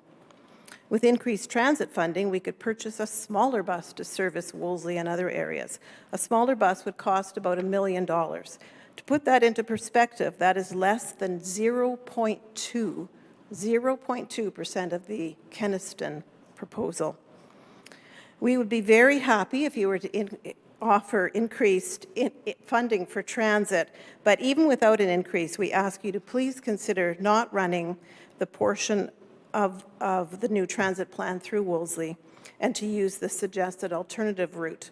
Going around would mean the preservation of an older heritage neighborhood, less wear and tear on old streets, a safer greenway, and a much more efficient bus route. Thank you for your time. Thank you very much. Any questions at all? Councillor Lukes? Were you able to watch the Public Works Committee meeting? Yes. Did you watch the whole Pretty much, I think, yeah. presentation, and you understood about the number 10 bus and the way the network, it's not just, it's a bigger connect. Yeah, I realize that. And this would just be a little blip, even shorter than the blip that bypasses the Arlington Bridge. It's like a 2-block going around. So, and then I guess if you watch the Public Works Committee meeting, you're aware that we can make adjustments and change after receiving feedback after a year. We're going to try this out and see what happens, and you're aware that there is still an opportunity if we want to make changes. And then I guess, are you aware that there are people that actually do want the bus route down Arlington and up Wolseley? I'm sure, like with anything, you're going to get people on both know. sides, but I know there are a lot of people who, you know, as Councillor Gilroy recommended, that we do that, that going around. Yeah. Yeah, I'm just worried about the two, it'll probably take, if there is consultation, it goes on for a year, then it'll probably take another year for it to be changed. So there'll be 2 years of this dangerous situation. Like, it's even Well, dangerous no, now. they said a year. They said a year, that it would be a year. We'll try it for a year. They'll monitor it, and then they'll make changes. Yeah, well, okay, I read something that said they do the consultations, then to change it may take a year to change it. But if it changes faster, that's great. Then it'll be only 1 year of a dangerous situation. And the I'm just buses- worried about that. When I see that, and all the cars, and all the kids, like, there's families, and they have their trailers behind them with the bikes, and then there's kids biking, and the time that the buses have the most, 8 buses will be during the rush hour. And that's in the morning, that's when the kids go to school. And that's when all the bikes are going up and down the Wolseley, and it's supposed to be a greenway. And- It just seems to go against, sorry. Are go you ahead. aware that the Greenway will be 30 kilometers an hour, that it will be Yes. 30 kilometers? Well, it's supposed to be now, but most people go more than 30. Well, there's many, and are you aware there's many adjustments that are going to be Oh, made yes. to Yeah, the yeah. road? We're hoping the adjustments will help. Yeah. But- I'm pretty sure they will, like, very But, sure. but it's still going to be those 8 buses during the rush hour when all those kids and the families that are taking the kids on trailers and little kids on bikes going up and down that. And it would just be a joy to see that area used for active transportation, which what it was meant for. And that buses go on the roads that they were meant for. And I don't see buses going through other areas that are residential. And it's probably because Wolseley being a central area that's had lots of people that do take buses, that they thought, well, we can go through this area. But even Arlington and Portage, that area, I can barely get through it as a car when I cross. And I think 2 buses going both ways is Well, I just want to say I really appreciate all the Wolseley residents coming down and expressing their opinions and thoughts, and that we're very open to trying this system out, and if it doesn't work, and if Wolseley doesn't want transit, because that's what would happen, right? Is well, I took transit here. Right, We just but simply, if we like it remove- coming Walked up here. to Portage, yeah. Even coming here, if there was that route going there, it makes much more sense for me just to walk up to Portage and take the bus downtown. Like, it makes more sense. Okay, thank you. And thank you for listening to Thank me. you very much. Yeah, I just didn't know if you're aware that regarding the city's investment in transit, this year, we're at a record level of financial investment in transit. In fact, this year, there'll be $115 million that we're putting towards the transit operating fund, the transit operating budget, and that's up from $67 million in 2019, 2020. And it will continue to grow. We're projecting that our investment in transit in operating will go up to 130. So we virtually, over a 6, 7, 8-year span, have doubled the amount of money that we are putting into transit to make the investment. So that message doesn't always get out. It's in our budgets, our public budget documents, but I just wanted to ensure that you were aware of that as well. That's great, and we hope it just continues to be Yeah. increased. Thank you. Thank you. you. Have a Thank good you day. so Thank you much. for your Thank patience, you. everyone. Okay, we're going to break for lunch. It's 12:40 right now. We will break until, I guess, 1:45, okay? Need a break. Thank you.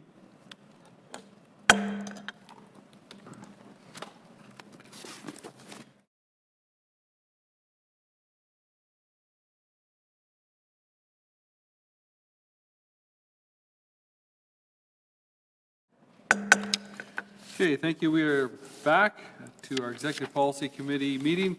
We're now into the reports. I want to thank all the delegates once again for their attendance today, in person or online. Moving to the report section of our agenda. Item number 1, monthly update on supportive housing, addiction, and social action indicators. Ms. Gear, good to have you today, and so we invite you just to make a couple of comments on this. Thank you. Sure. Thank you, Mr. Mayor. Yeah, this is the report that comes monthly to EPC, and it's this month's report is a little different than what you've seen to date because of the Housing Accelerator Fund program, and because of the Mayor Gillingham's commitment to the 8,000 units to be in the queue for fall of this year. So we've been working hard in the PP&D department process and in systems to be able to measure what we need to measure for the Housing Accelerator Fund, but also for the commitments that were made for all city departments to be housing departments and to reach the goal of 8,000 units. So on the first page, the building permits by type, and we're tracking these numbers since December 5th, which was the day that the HAF agreement was signed. Dwelling units that we've created, as per the HAF definition, which is building permits, is 1,649. So that's the number that we've delivered on so far since December 5th.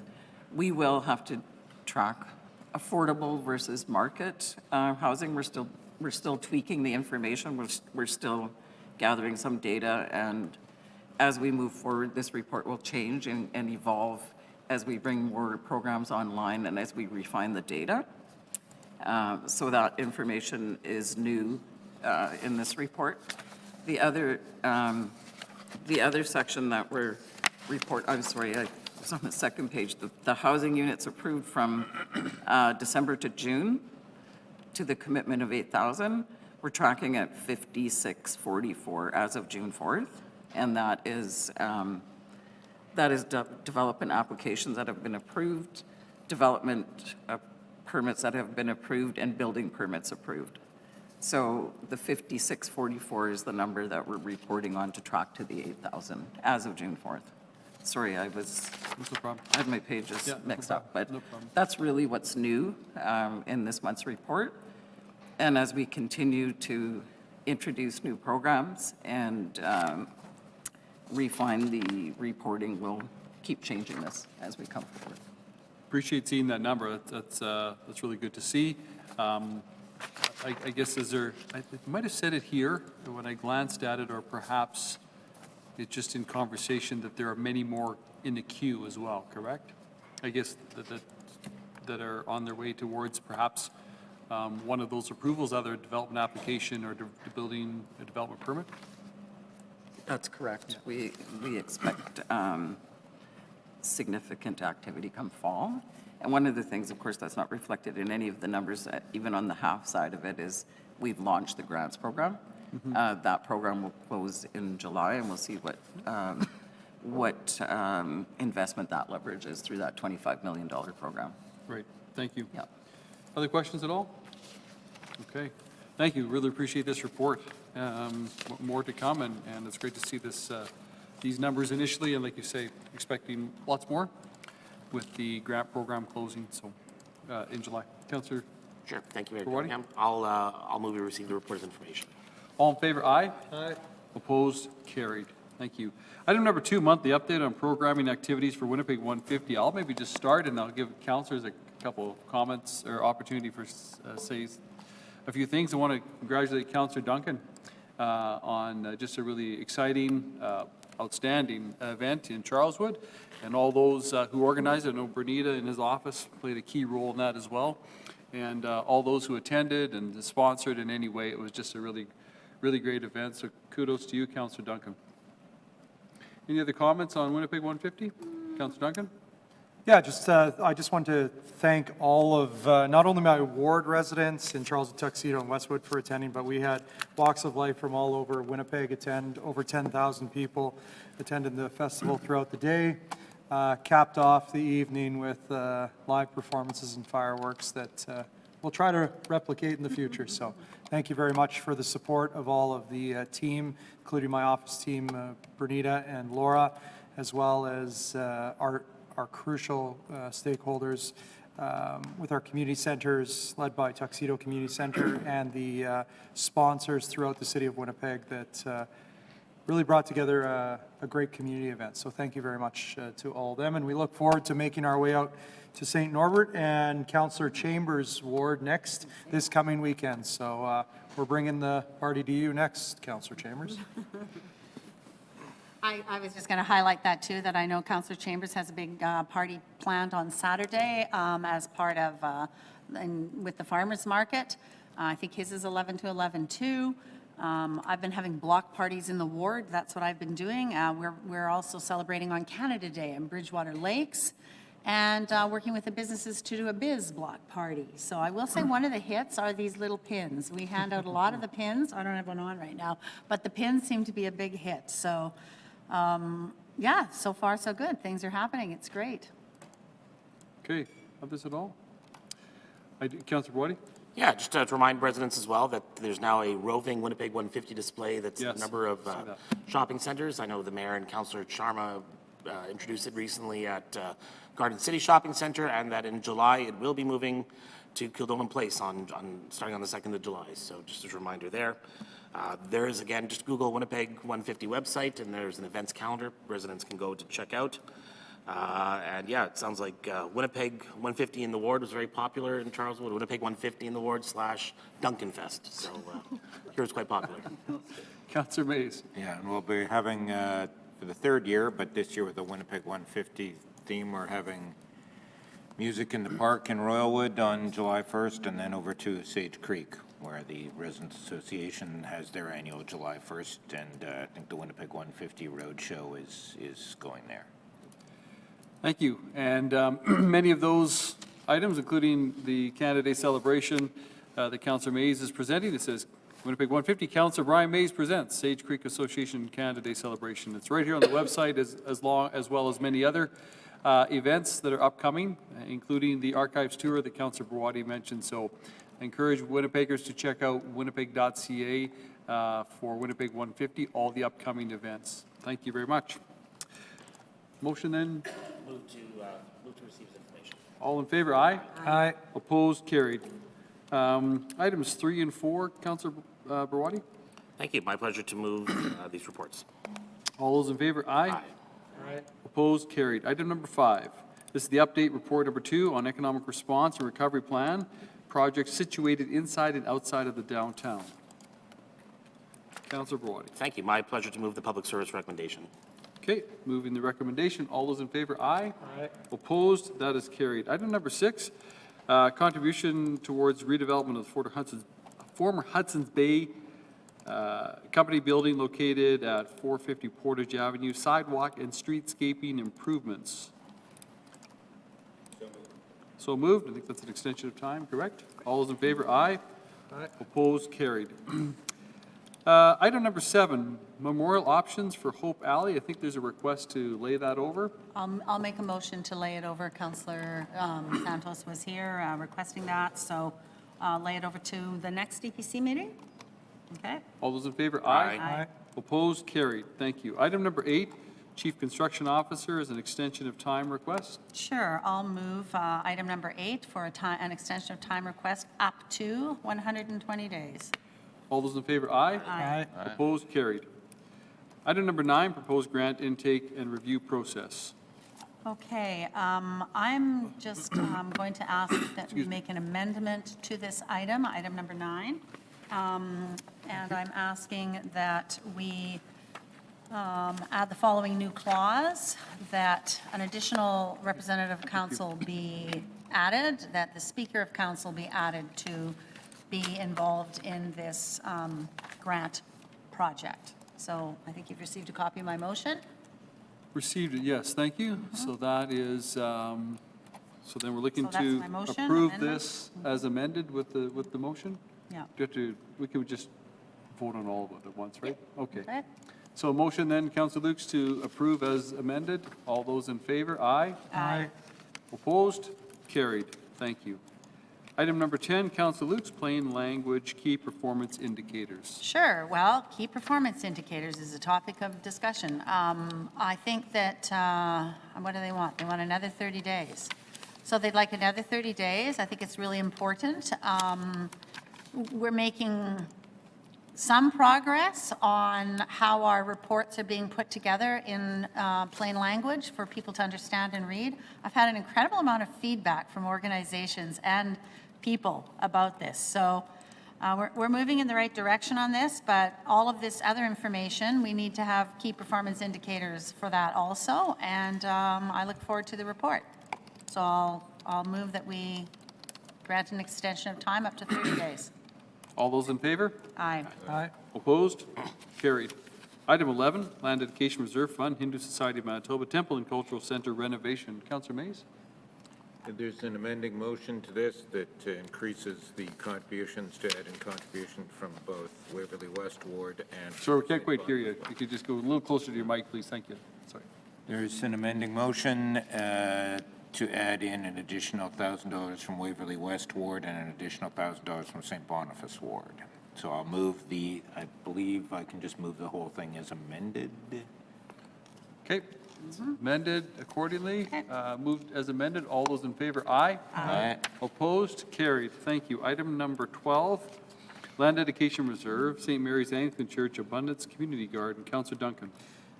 Yeah, thank you very much, Mr. Mayor. I just want to commend the great work that the group at the St. Mary's Anglican Church is doing with their community garden, supportive for several community resources, including the Tuxedo Family Resource Center and the Westdale Community Resource Center, providing them with food for those low-income residents or at-risk individuals as well. Also a component of working with Manitoba Housing there. So as indicated in the report, I'd like to move the recommendation of the Community Committee.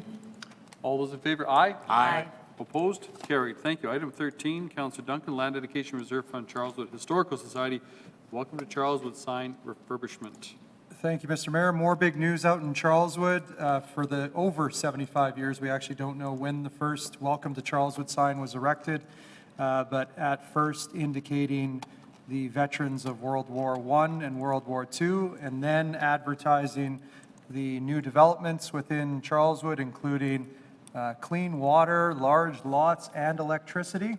And in the early 2000s, longtime city councilor Bill Clement was a large proponent in having the current Welcome to Charleswood sign erected that stood in its place as a gateway to Charleswood now for over 25 years, unfortunately made of simple plywoods and that nature, so has just reached its end of life and in need of a serious facelift. So the Charleswood Historical Society has stepped up and worked alongside my office to put a more permanent sign that will last well into the 50-year mark, so we can continue with that marker, welcoming folks to Charleswood.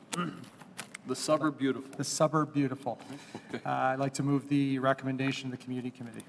All those in favor, aye. Aye. Opposed? Carried. Thank you. Item 14, Business Improvement Zones, Image Routes and Neighborhood Main Streets Funding Grant Agreements. Councillor Duncan. Yes, so this is in regards to the biz zones funding agreements for streetscaping projects. I'd like to move as recommended by the Winnipeg Public Service. Okay. All those in favor? Aye. Opposed? Carried. Thank you. Item 15, subdivision rezoning north of Devonshire Drive West, east of Pegwa Street, and west of Edward Schreier Parkway, ROWDASZ, 18-2024. Councillor Boadi. Thank you, Your Worship. I'd like to move the committee recommendation. All those in favor, aye. Aye. Opposed? Carried. Item 16 is the Winnipeg Community for Safety, contract renewal and committee coordinator. Thank you, Your Worship. I'd like to move the committee recommendation. All those in favor, aye. Aye. Opposed? Carried. Okay, to deal with the next two items, I'm going to turn the chair to Councillor Lukes, Deputy Mayor. And I would like to bring forward addendum report, which is a motion related to appointing an interim chief administrative officer And before I do that, I just want to take the opportunity here and now to thank Michael Jack for his years of service to the City of Winnipeg. Certainly in his almost 3 years as CAO, Michael did great work, extensive work at the helm of the public service. And before that, served in senior leadership positions in our administration and started in 2000 with the City of Winnipeg. And when someone gives any time, especially 24 years of their life and service to dedicate to public service, it's to be recognized and commended. And I do thank Michael on behalf of the people of Winnipeg for all the work that he's done over the years to serve his colleagues, members of council and mayors, and members of the public as well. So really do appreciate that. Grateful for Ms. Gear, who's serving as acting CEO in this time. Thank you for your work as well and your dedication and commitment. What we have before us here is a motion to appoint Sherwood Armbruster as the Chief Administrative Officer on an interim basis. Sherwood is certainly no stranger to City Hall. He's worked at the City of Winnipeg for many years in the Clerk's Department, primarily as Manager of Special Projects and overseeing elections and kind of recruiting and training and mobilizing thousands of people to deliver on elections. Before that, he had spent time in former Mayor Cates' office. Prior to that, worked as interim CAO at Silo Mission, along with several other roles in the community as well. And so I'm confident that Mr. Armbruster can serve our administration well, our public service well, council well, and ultimately the public during this interim and this transition period. So that is the motion. You see it before you that Sherwood Armbruster be appointed as interim Chief Administrative Officer for the City of Winnipeg effective June 28, 2024, until such time as the Chief Administrative Officer position has been appointed by council, and then there's 5 other clauses as well. So that is the motion. Councilor Lukes. Okay, that's the motion. Are there any other comments that people would like to put on the record?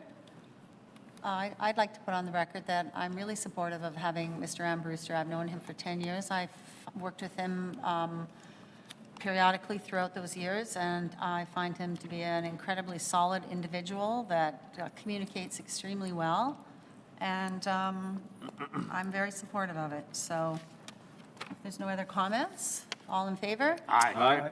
Carried. Okay.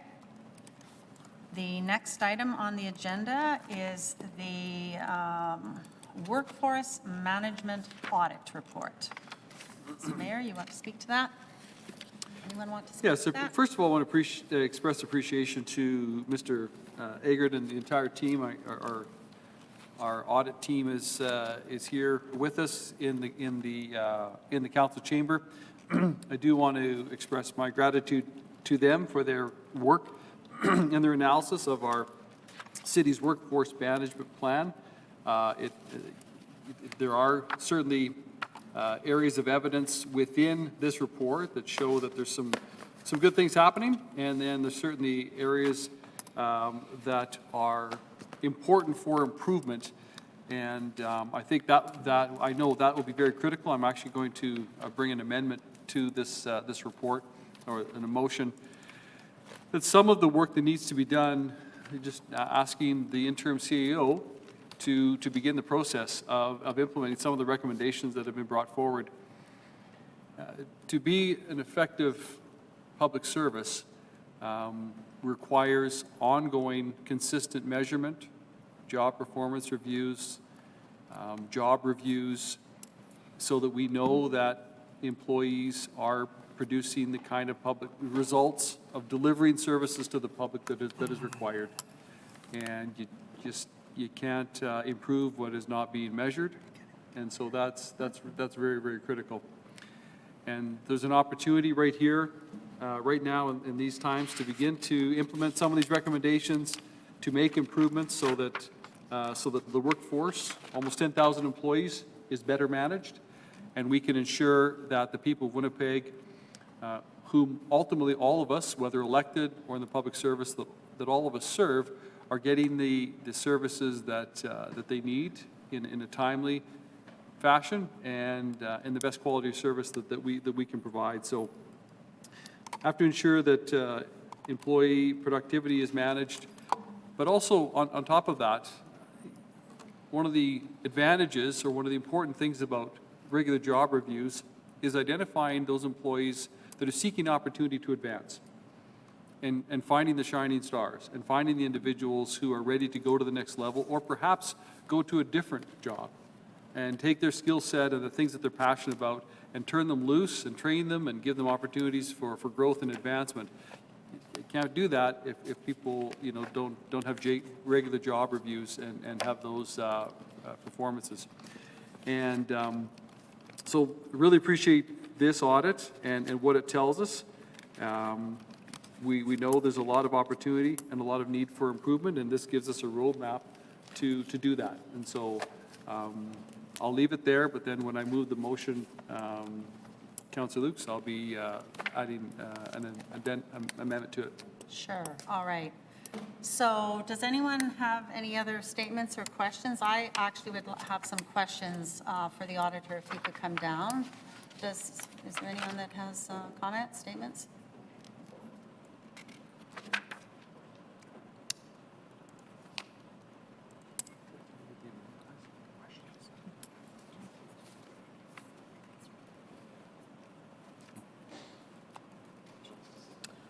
I don't know if the mics are on. Well, we can get them on. You should be able Are the mics- to sit in those three Yeah, chairs the there, I mics think, are yeah. on. Super, thank you. Thanks for coming down. Thanks for coming down. All right. So do you have questions? Do you want to start with questions or, okay. So thank you very much. I want to thank your team very much. I know, well, you know that I've been calling you, wondering when this is coming forward and working on it. Could you tell me when you started the audit? When did you start it? Late 22. It was part of the 22-23 audit Okay, plan. just hold on here. Could you just Can you- crank up the volume there a bit? You need, how's that? Is that better? That's good. Okay. Yeah. So you started in late 2022. Yes. So what's late? Like Like last quarter of 2022. last quarter of 2022? Yeah. And then you completed it. When did you complete it? So first, we were able to have preliminary findings by about the end of January, and then ready to have we had a draft report to be able to share with management in March. But we shared, preliminary findings were in that January area. Okay. All right. So when I look through the recommendations, Yep. all right, and I'll ask questions here first. When I look through the recommendations, recommendation 1, 2, 4, 5, 6, 7, 8, 11, 12, and 13 all have a huge component or are solely the responsibility of human resources. And you know, when it says who's going to do the action on these reports, that's what comes up, is basically human resources. Has got the bulk of this to deliver on. So we direct our recommendations at the person, the admin standard that needs to be changed. That's where it starts flowing. Through the admin standard, there's responsibilities throughout the organization on actually adhering to these. Right. So I guess, and maybe you can clarify this too. So now we know that you started late 2022 and then you finished in March. So when I look through this, again, it really concerns me when we look at job descriptions, and I'm just looking, I think it was on page 21, that, just wait here, sorry. When we look at job descriptions in the senior management roles, we see that the Director of Human Resource Services does not have a drafted job description or an approved job description. Is that correct? Am I reading that correctly? So subsequent to the presenting the audit. That was an omission that was found. They actually provided evidence that actually shows that there is a drafted and finalized job description for the Director of HR and effective April 2021. That's when that was, but not approved yet, so. Right, so 18, 19, 20, 4 years later. Yeah. Okay, all right, okay. You know, I just, I guess I'll let you ask some questions, and then I just want to make a sort of closing remarks on this. I don't want to, it's very upsetting, but you have any questions? Yeah, just a couple around the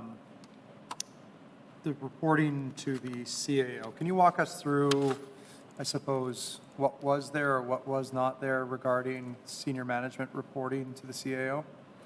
So what we found is in this area around workforce management, that there was a lot of verbal report in the sense of like from talking with the CAO and things like that. There was verbal updates. There wasn't the formalized, and that was the piece. There wasn't the formal documented conversations on that side. Like it was mostly verbal updates. It wasn't like, obviously some areas like flexible workplace and that, there were some reports. There's budgets that come up and that have performance measures in there and that type of stuff. But as far as just interaction along the way, it was primarily verbal.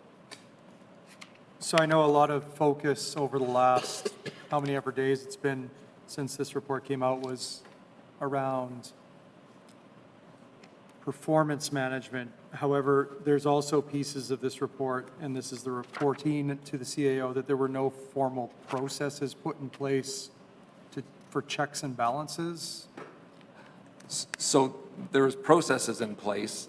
It's just the reporting part back, the monitoring piece, that's the part that wasn't being done consistently. Okay, and then just for the record, the report indicates that 67% of employees have no performance review, and that was, just for the public's knowledge, that was from 2018 to 2022? So that one, yeah, so that requires a little bit of an explanation on. So that, the criteria we used is in the admin standard, it's required to be in PeopleSoft. So that's the only one that's actually tracking everybody's performance reviews right now. So we took that very strict standard of anything going in PeopleSoft. We also acknowledge in the report that there are people doing things outside of PeopleSoft on that. We couldn't quantify that at that point. So that's clarification on that, so. And then the report also indicates the term leaders. Is there a better description for who was identified as a leader? So we did define it. A leader is anybody with a direct report. So we appreciate that is very, that's the city's definition of a leader. So yes, so I would say better definition of that would be your supervisors, managers. Like that would be the pool of people that we would have looked at in that case. It's defined on page 10 of the report. Okay. More for the public's knowledge, who's not going to read this thing word for word. Yeah. So, and just so for the public knowledge, 42% of those, only 42% of those leaders had verbal feedback? No. So I'll just, I know 42% I know is the number. I think they're the ones that were, was it just verbal? That were interviewed. Pardon? That were included in the interviews. Yes, so it's just the ones that, like, when we're making statements on this, like, this was a corporate-wide audit. We took a very limited case study sample, and our conclusions based on those, like, those observations are based on that sample. I mean, corroborated some of it with employee survey, like, data that we were getting and taking a look at the PeopleSoft information. But yes, when we're making conclusions on there, we said 42%, sorry. That's 42% of leaders responded that they only provide verbal feedback. Yes, so basically of the 12 people that we interviewed, 42% of them actually only provided verbal feedback. Okay. And again, just for public record, there are 830 identified leaders within the city of Winnipeg? Using that definition of anybody with a direct report, yes. Okay. And just to piggyback off my last question here, piggyback off of Councillor Lukes' question around job descriptions, how many senior management level positions did not have job descriptions at the time of this report? So in our report, actually, well, in our report, we only looked at the ones that were related within the scope of this audit in that sense. It's like that would have had any admin standards, we were looking at a policy. So we identified, there was the 5 that we identified there, and they, the CAO, CFO, Deputy CAO, Director of HR, and Director of IT, and they were all in either drafted and finalized, and one was a job posting. That doesn't mean it's substandard. It just means that they haven't been, like, the ones that are drafted and finalized need to be approved. And our thought behind that is you need both sides to have a good understanding of what your job responsibilities are if you're going to be evaluated. So in the 2018 to 2022 timeline, when was this brought to those senior level officials at the City of Winnipeg that they had no job descriptions in place? When would you guys have brought that to their? So we didn't bring it to anybody's specific attention other than, like, we presented our, like, in summary to the CAO and the Director of HR at a high level in January, end of January, and then actually in our draft report piece in March, middle of March. Of 2024. Of 2024. Thank you. Okay. Anyone else have questions? I've got a few more questions. So I just wanted to clarify. You have here that, just write too many notes here. You have that there's approximately, excluding the police force, 8,500 staff. Yes. And I want to talk about the field staff. Of the 8,500 staff, you've got here approximately 4,200 are field staff. Is that correct? So that's that's in the management response, the 4,200. Right. And these field staff, they're ones that aren't sitting in office, they're out and about, right? Is that the definition of field staff? Yeah, so that is the one we didn't, that's not a validated number on our part. That is a number, that's why that's in management comment area like that.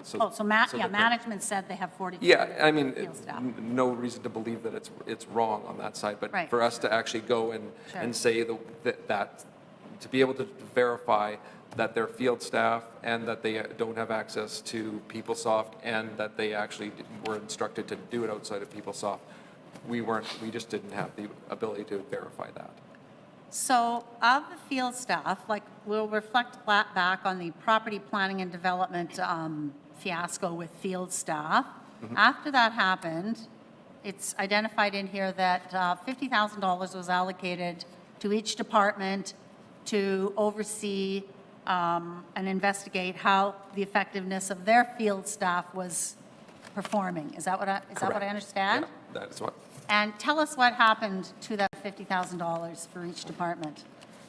So one was utilized for a bylaw amalgamation study. A bylaw amalgamation. Yep. Related to field staff, or did it have anything to do with field staff? I guess, so our conclusion was no. It had nothing to do with field staff. Well, I wouldn't say, it didn't, we said it didn't align with the intent of what was there. I mean, somebody else could make that, and obviously did make that, summarize that actually it did relate to that, because bylaw officers there's a field staff component to that one in particular. Okay. And what else was it used for? Recruitment and retention study. Recruitment and retention study. And an evaluation, not just a study that was done for right across the city on that. Okay, and I think one of our prior presentations, we were discussing, and maybe the acting CAO could give us an update on the balance of funding, if all that 50,000 was used, or if there's a balance. This was a point Councillor Rowlands brought up, and those 2 initiatives that you indicated that had occurred. Okay, so are there any other questions? Well, I'd like to make a few comments before we end this. I guess I'd direct them to the chair, or I am? You're in the chair right now. I am Go the ahead. chair, okay. And then I'll Councillor bring Bragg, forward the you had amended something? motion. Sure. Per se, but along the same track that you're going down too. I mean, from the audit from 2019, after the PP&D issues were brought up, there was a schedule that was supposed to be introduced. 2020 was P&D, 21 Public Works, 22 Water and Waste, 23 Community Services. the fact that that work wasn't done to keep an eye on field staff, to make sure that there weren't other challenges throughout the public service, the fact that that work was not done is, in my mind, quite alarming and one of the biggest red flags in this audit for me personally. So thank the auditor for his work on this file, and certainly some work to do to address some of the deficiencies. Yeah, I want to thank the auditing team too for this work. You know, I started here in 2014, and I've kept notes in 2014. I just want to highlight this, if you can give me a few minutes here. Between 2014 and 2018, the city's legal department had a turnover rate in excess of 50%. In 2016, the city paid almost $16 million more than expected for hydro lands because no formal agreement was put in place by the public service. 2016, the CEO admits not to reading pertinent briefing notes. That was the CEO at the time. 2017, $30 million statement of claims deadline missed for the Deacon water treatment. 2018, the audit of the city's legal department finds that the department does not have the appropriate systems and processes in place to mitigate the risks of file management errors. 2018, audit finds failures in the current finds failures in the current systems and processes in place to support city staff and council for identifying communications relevant to decision makers. 2019, the Director of Property and Planning and Development said he had no clue city inspectors weren't doing their jobs. 2019, Court of Queen's Bench, Madam Justice Grandman finds City of Winnipeg and City Centre Committee in contempt of a judicial order. 2020, $30 million in impact fees returned due to improper due diligence in determining and applying fees. 2020, $1.7 million gift of amber flashing lights withdrawn. So when I read this report, and I had to read it 3 times, and each time it just sickened me to read the information in the report. You know, we are here, we are working very hard, and we want to deliver services for the residents. In the report, it says employees' performance can improve when they clearly know their responsibilities and understand how their work contributes to the city's organizational goals. A job description is 101 in human resources. I can't fathom how that didn't occur. Also, 52% of the city's total operating expenses, at approximately $980 million, are invested in the machine. I grew up on a farm. This is a machine that has had, by the report, little to no care, maintenance, alignments. How do we expect to accomplish what we want to accomplish here if the machine is not working? We have stellar individuals in this organization. People have said to me, well, you're working in a unionized environment, it's hard. Leaders in the department go, oh, councillor, we're working in a unionized environment, it's hard. Sure, it's probably hard, but I work myself with a lot of unionized individuals that are incredible and want to work for the city and want to deliver results. I think that is just an excuse. You know, we have people coming forward. I'll put this on the record. I will not support the hiring of one more single staff member until we get these processes in place. We don't know if we need more staff or not because we don't know what the staff is doing. We have no reporting. When it comes to hiring a new CAO, I don't think it's a CAO what we need right now. This organization needs a transformational and fundamental shift in how business is done here in every single department.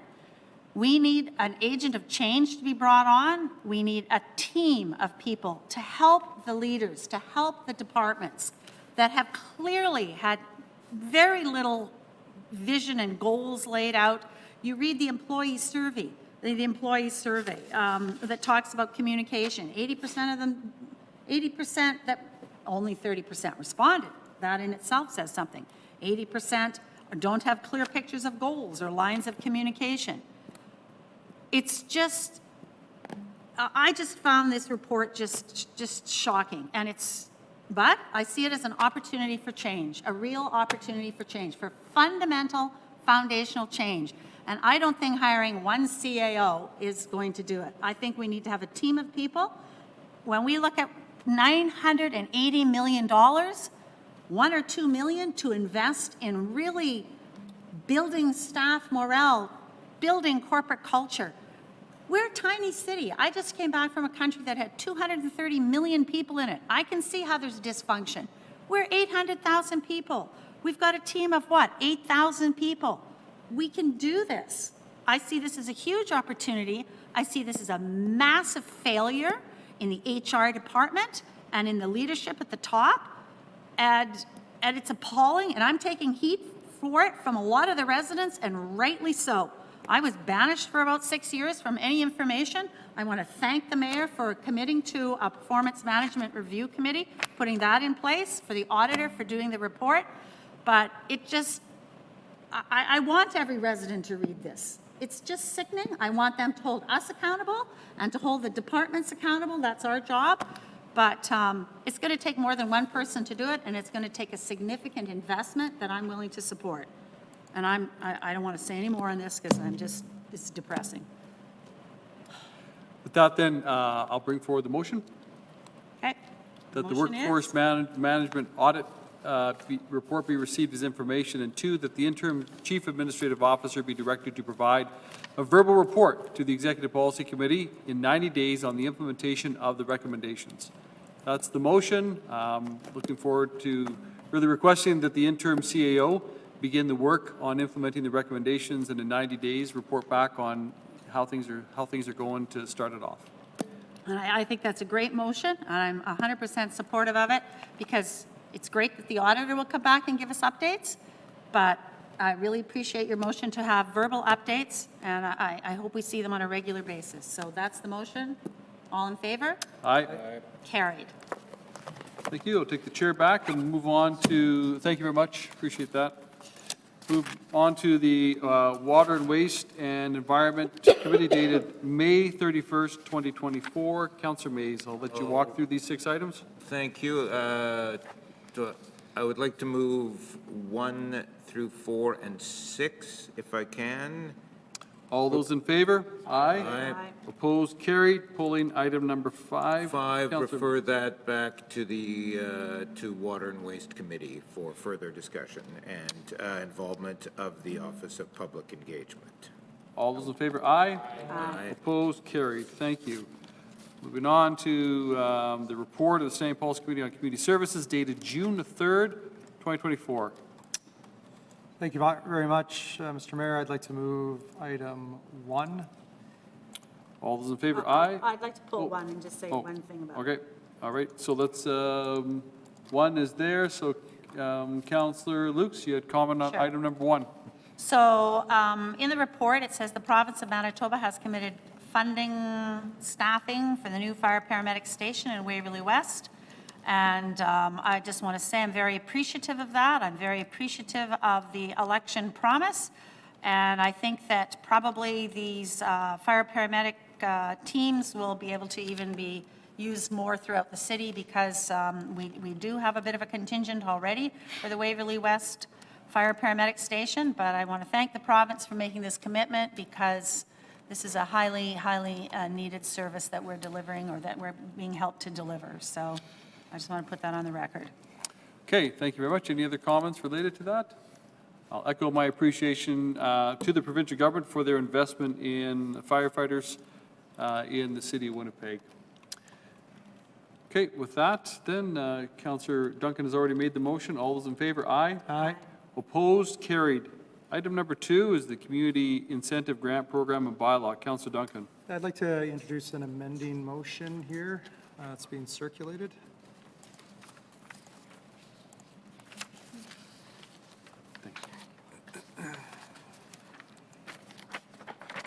Okay, the amending motion is before us. Any comments on it, Councillor Duncan? By way of Yeah. Introduction, or? So there's 2 pieces to this.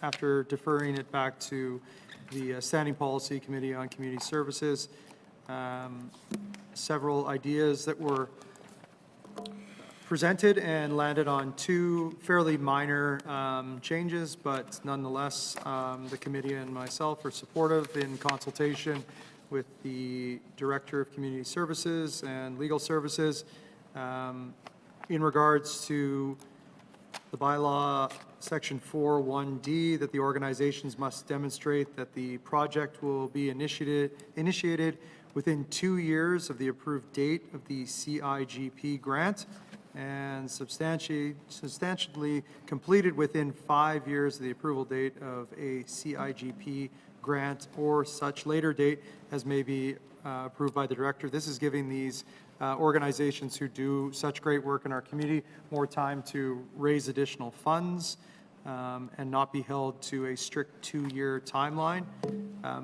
Having said that, the director does have discretion to extend that, but this just does give a broader timeline of 5 years. And that Part B, that not all projects which meet eligibility criteria in subsection 4(1) must be approved, and that gives area councilors the ability to be consulted on these projects as well. And there's a few deletions there as well, and that section D, the project must be initiated within 2 years of approval date of the CIGP grant and substantially completed within 5 years of approval the grant or such later date, as I apologize, I read the second one there. So those are the 2 minor changes that I'm putting forward as an amending motion today. Okay, any other comments on this? Let's get moving. No. Okay, all those in favor of the item as amended? Aye? Aye. Opposed? Carried? Thank you. Moving on to the report of the St. Paul's Committee on Property and Development dated June the 4th, 2024. Item number 1, the West Kelowna Library Building Condition Assessment and Feasibility Study Update. Councillor Brody? Thank you. I would just like to move basically clause 2, that the West Kelowna Library Building Condition Assessment, Heritage Assessment, Code Compliance Review, and Feasibility Study, Appendix A, be received as information. Okay, that's the motion. All in favor? Aye. Aye. Opposed? Opposed? Okay, Councillor Duncan noted as opposed. Okay, I'm wondering, Councillor Duncan, can we do items 2 through 13 as one motion? Yeah, in place of the committee chair, Councillor Rollins, I'd like to move items 2 through 13, as she would like to say, omnibus. Okay. Yes, Councillor Mays? No need to do it today, but I may have an amendment on number 6 when we come to council, but in the interest of time, we'll move forward today. Noted. Thank you. Okay, all those in favor, items 2 to 13, aye? Aye. Opposed? Carried. Thank you. Moving on to the St. Paul's Committee of Public Works dated June the 11th, 2024. Councillor Lukes. All right, I'd like to bring forward these very important reports. I'd like to speak to number 1 and number 3 myself, so I guess I'm putting forward number 2 and 4. I'll pull number 2. Number 2. Okay, so then let's just, I guess, call the question number 4. Okay. All those in favor of number 4, aye? Aye. Opposed, carried. Back to item number 1, primary transit network service implementation plan. So I just want to speak quickly to this. This is again, this is a transformational change that's going to happen in transit, and I can speak from some experience on it because we did this transformational change in Southwest Winnipeg with the spine and feeder route in 2020. And it has had an incredible impact on the community. Transit tells me it's seeing results better than expected. And it's, what I found was when we had to make tweaks and changes, it was very minor. I know that overall there's some hesitancy about a change. 3 of the things that came forward when I experienced the change was a bus on my street that was never before, no bus on my street that was before, and the third one was transfers. Those were the 3 main issues that percolated up that we dealt with. We implemented the plan. We had a few minor tweaks, and it's a resounding success. So with that experience and working with the committee, the Public Works Committee, we decided to proceed with the plan that the transit individuals, that the transit team had put together. Is any citywide plan going to be perfect? Probably not. There'll be some tweaks and adjustments that will be made, but the good thing is we'll implement it, we'll track it, we'll have feedback, and then we can make the changes. It's not set in stone. I want to thank the Wolseley residents for coming forward. They were very active in rallying the troops. They had a great meeting in the ward, which I went out to with Councillor Gilroy, and we heard some of them today. I know it's a change, but I really truly believe that the change will be embraced by the majority of citizens of Winnipeg because it will provide a better transit service. We have an additional millions of dollars coming to do upgrades to ramps, to shelters and such after the plan is implemented next year. If you recall, we all voted on doing a more rapid implementation of this plan, so that's what we're doing. In relation to consultation, we were a bit challenged because it was through the pandemic. That's a challenge. There was a lot of things going on. But I want to thank the department. The committee asked the department to do special presentations for councillors. We had a couple open houses here for councillors to come and speak to the department if they had any concerns. We had a good turnout on that. And in the committee, when we were discussing this, we also added an increased level of consultation with the councillors and with stakeholder residents for the announcement plans, for the, how this is all going to unfold. And we'll be hearing about that, I believe, in November. It'll come forward, or is it September? Maybe it's September. So we'll be hearing about the plans. It won't be a ta-da, it'll be, we've talked to you, we're going to communicate this transition in such a way, but they'll have communicated with councillors and key stakeholders. So I'm really excited about this plan because it worked in the Southwest, it's working great, and I just know it's going to work great citywide. So I just wanted to put that on the record. We've invested a lot in transit. We continue to invest a lot in transit to improve services and delivery. And I think it's very exciting. Okay, thank you very much. Any other comments on the primary transit network service? Councillor Mays? Just briefly, some good work done by staff to reflect. There was a debate about how far south one could get on Dakota with the frequent service, and some good work done by staff to move around some of the feeder routes to free up the money to get that frequent service all the way down to Aldgate and Councillor Chambers' ward. So the frequent line will run all the way down much further south than in the original draft. So that's, I think, good news if you're further south in St. Vital. Okay, any other comments at all? I'll just simply thank our staff. I knew many of the primary folks are present here today in the gallery.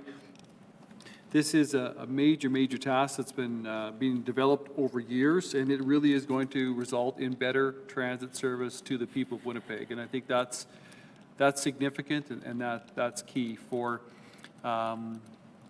in this line of work for all of us, both in the public service and on the elected side.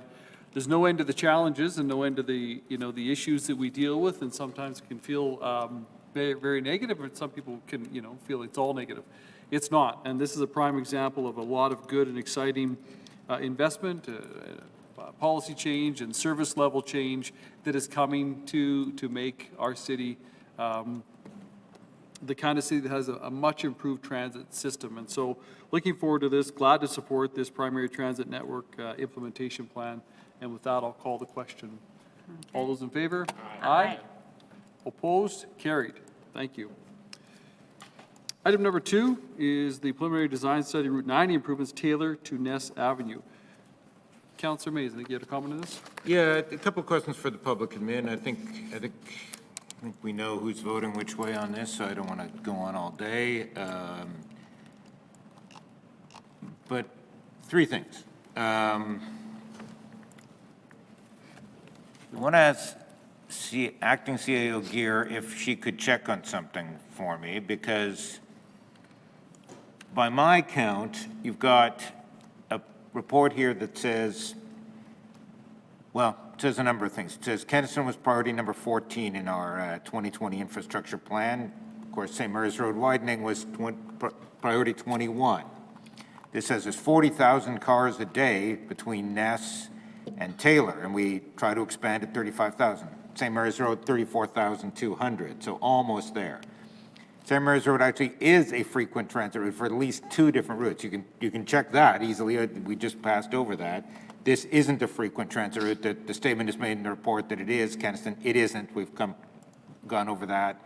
The widening cost here is $60 million for St. Mary's versus whatever it is, 100 million here, depending on which discount rate you use. Doesn't really matter. This was St. Mary's Road widening a priority in the 2011 Transportation Master Plan for medium term to be done by 2021. Kenaston was to be done, I think, by 2016. So you take all those together and you say, okay, we're going to do Kenaston.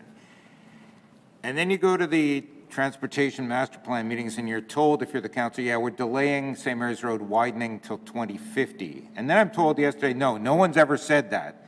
So I don't know if I was having, a marathon like brain fog when I was at the Transportation Master Plan meeting, but could you verify with the very capable Mr. Patman that indeed that's what was said, was that we're going to delay widening of St. Mary's until 2050, because when I'm corrected incorrectly, it tends to get under my skin. So that was said. So if you could just check on that. Commendably, we've got a motion, not due to staff, due to my efforts, thank you to the mayor for supporting it, in the budget to allocate just under $500,000 for a study of St. Mary's widening. So when I'm told no one's ever said that, why would I make that up?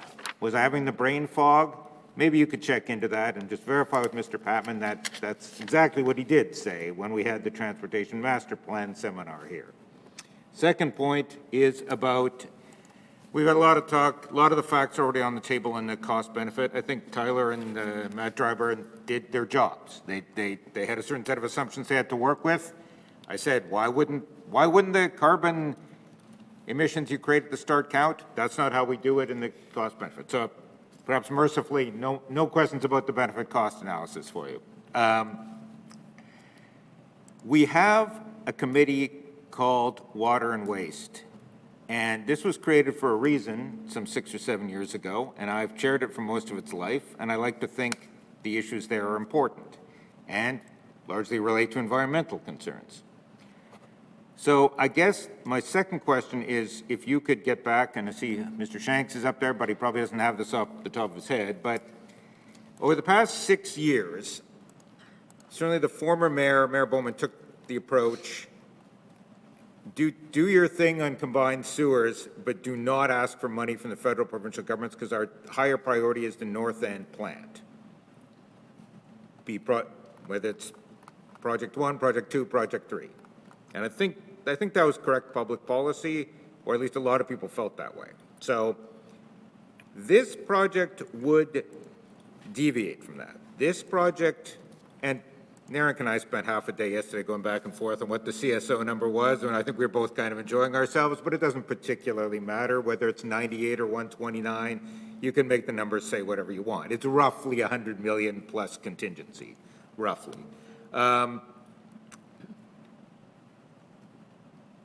We are asking the federal and provincial governments for money for CSO. It's not like Doncaster was the next priority. If you look at the fast chart, the one where we're done by 2045, Doncaster is going to be done in 2038. If you look at the slow chart, Doncaster is going to be done in 2075. So we're advancing work here by decades on Doncaster. Not putting any cost to that. That's an opportunity cost. We are way over budget on what was predicted in 2019 already, and this doesn't finish the work. This is like getting stuff ready for sewer separation in that district. So I would like, it doesn't need to be today, but I would like someone to come and explain to us at the committee or by the time of council, how does this not have a rate impact? Surely this has an impact. We were told in January 45 million of this relates to the widening. It's not CSO work. We're now told almost none of it's CSO work except the size of the pipe, that you'd need a bigger pipe if you're draining 6 lanes, not 4. Days spent on this discussion, but Brad and I eventually got around to that. This has a cost. It's over 100, let's call it 100 million because it's that plus some contingency. I think we'd all at least agree on that. Even if we're funding it from debt, this has a rate impact. This must have some impact on our water sewer rates. If it doesn't, and we're not being told it does, but if it doesn't, that is fantastic news because we can get going on the CSO work because clearly we've got money in the bank enough to do a project that wasn't due to be done for another 50 years at Doncaster, another 50 years, and we're going to get going on it. So somebody explain to me how this isn't impacting rates. I mean, I'm delighted it isn't, because then we can get this thing done. We can get going on the CSO work. So that's my second question. Yes, my third question is this, and I still hope to talk to the mayor before council, and maybe we can come up with something. My job here, at least for the time being, while I still have it, as the chair of this committee, is to talk about water, waste, environment issues. So I'm going to talk a little more because this really hasn't been talked to about much in this whole debate about Kenaston. So we're looking to do a project. If you look at that list of priorities from the Infrastructure 2020 plan, Kenaston widening is about number 2 or number 3. It's estimated at 500 and something million. There's not much bigger than that. So this is a very big proposal we're looking at here. It's bigger than when we did the BRT route down to the southwest. This is hundreds of millions of dollars. I'm fine with the bridge work. I'm fine with the road renewal work. People keep telling me, you know, if you vote against this, you want the bridge to fall in the water. No, I'm fine with the bridge renewal work, fine with the road renewal work. It's the widening that gives me pause. So this is my third question. And I do think there's an opportunity here that we can make some commitment toward actual following our CSO plan. We can actually get going. If we have this much money, we can actually put some of it toward getting going on our CSO plan. The report says, the first draft said it was not optional. We had to do this in the short term. That got changed in the final draft, but regardless, the final draft says we have to follow provincial legislation. Great, great. That's what I've been saying. Let's follow the provincial legislation that says be done by 2045. Last year's report was, even though council voted to be done by 2045, here we go again, 2095 completion, blaming the federal and provincial government. So we're hoping to avoid that with Mr. Shanks and co., and I want to commend Tim and Cynthia Weeb, who are very good at this stuff. I don't want to criticize them, but it boils down to this. Hopefully before council, maybe we can come up with something that actually puts some money into our sewer system that isn't 50 years in advance. It isn't just tied to this project. The rate report we got in January said we're assuming that we'll get $279 million from the feds and the province toward the biosolids building, but we don't have any of that yet. It also said we're anticipating no new funding for CSO. So we're just going to keep going on this arc toward 2095, 2097. That's the arc. Most troublingly, the rate report said this incorporates no funding for Project 3, which is actually doing something for Lake Winnipeg. These would be good environmental projects. So we've got a rate report built on those 3 things. We're going to hope we get a whole lot more money on biosolids. We're budgeting 0 on North End Phase 3, and we're budgeting 0 additional money on CSO. So we're going to miss the deadline by half a century at this pace. If we have enough money to do this, and we're talking in this report about the importance of meeting provincial requirements on CSO, then let's put our money where our rhetoric is, and let's put some money towards CSO in our plan. Because otherwise, this just looks like you're grabbing a project and throwing over $100 million. It's actually one of the biggest sewer projects we've done. I think it is the biggest CSO project we've done in our years here. Tim might say, well, it's not really out of order. The the 2019 master plan says we're opportunistic. You're tearing up a road, we're going to go in there, we're not going to tear it up again. Still, 50 years early is a little early, but I appreciate the point. To the larger point, CAO, acting CAO Gear, former Director Gear, keep having different titles every few years. If it's important that we meet provincial legislation on CSO, I agree. Let's go. Let's put our money where the rhetoric is.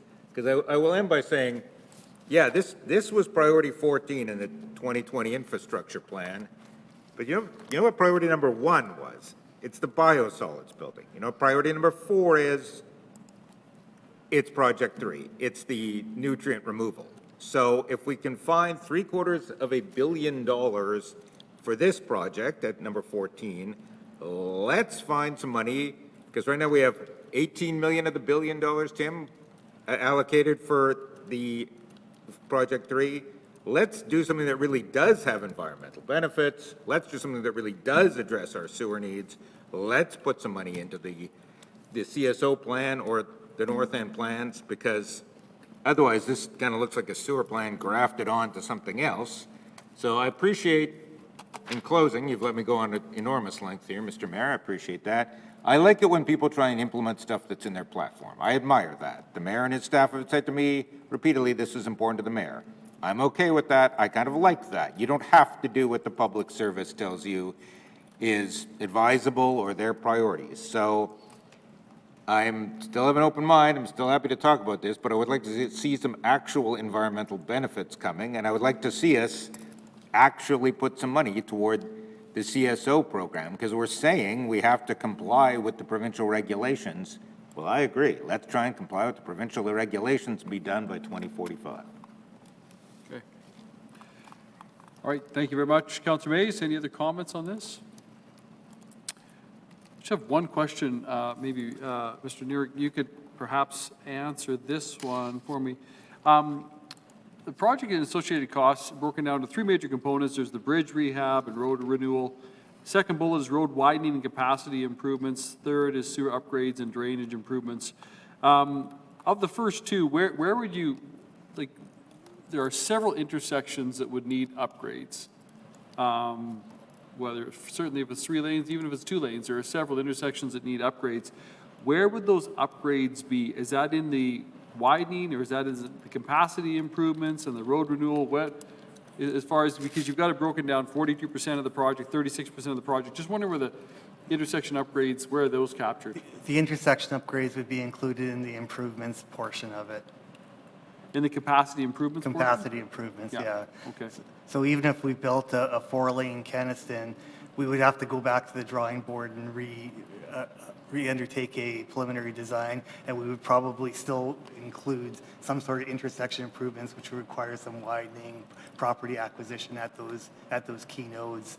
The issue is, though, that even if you went to 4 lanes, if you want to do like double left turns, you need that wider median to be able to do it. So you probably need almost all that property acquisition, even with a 4-lane, if you want to improve the intersections. Okay, all right. So that, in that bullet on 36% of estimated costs, portion of that is the intersection improvements is included in that? Correct. Okay, all right. Okay, that was the only question I really had at this time. Thank you. Yeah, appreciate all the work that has been done on this report and the public engagement that took place in advance of this report. Think about the fact that, you know, our city just hit a new population number of 815,599 people, approximately, as of July 1st last year, and continue to grow. And taking a look also at the recommendations here, that recommendation 1, the preliminary design study is presented to be accepted, and that the project be referred to the 2025 investment planning process. And that subject to recommendation 1, the public service proceed with an independent value for money assessment for evaluating business case and alternative project delivery. So moving this forward, if it ultimately moves through council, it's on to, you know, more assessments and more study that needs to be done. And so I'll save more comments for council, but thank you for this. And I'll call the question on this item. All those in favor? Aye. Aye. Opposed? Councillor Mays is opposed. Okay, thank you. That is approved. Thank you. Moving on to item number 3, which is the reestablishing City of Winnipeg asphalting capacity. Councillor Lukes. Sure. I just wanted to maybe speak to a couple of points here on the asphalt plant, or the Winnipeg's asphalt capacity. So just so folks know, we have 7 different operators that have asphalt plants in the city of Winnipeg. So when we put out a bid for asphalt, 7 people are bidding on it. It's very competitive bidding. I also want to note that if we were to set up our own asphalt plant, an asphalt plant, in speaking with 3 of these 7 plant operators, takes approximately 10 acres of land, industrial land, which runs around $500,000 to $600,000 an acre. So that's about $6 million. The plant itself is $4 million. And then you definitely need 2 huge loaders at around $750,000 each, which is 1.5. The 2 biggest variables in asphalt are the cost of aggregate and the cost of the oil that's used. So those are variables that no one really has control over. But when you've got 7 individuals bidding on a project, they must hold their bid. Another thing I'd like to mention is if we solely depended on our own plant and the plant goes down, well, then what? We don't really have a backup. And so I'm going to make the recommendation that we receive this as information. One other thing that I wanted to point out that Councillor Wyatt had spoken about, and I think he was relating the rentals to the asphalt plant. So the City of Winnipeg Fleet Department rents dozens and dozens of vehicles. They lease dozens and dozens of vehicles and have city staff drive around in them. They lease from Leo Sales and Service, that has a Leo Sales and Service logo plus a City of Winnipeg logo.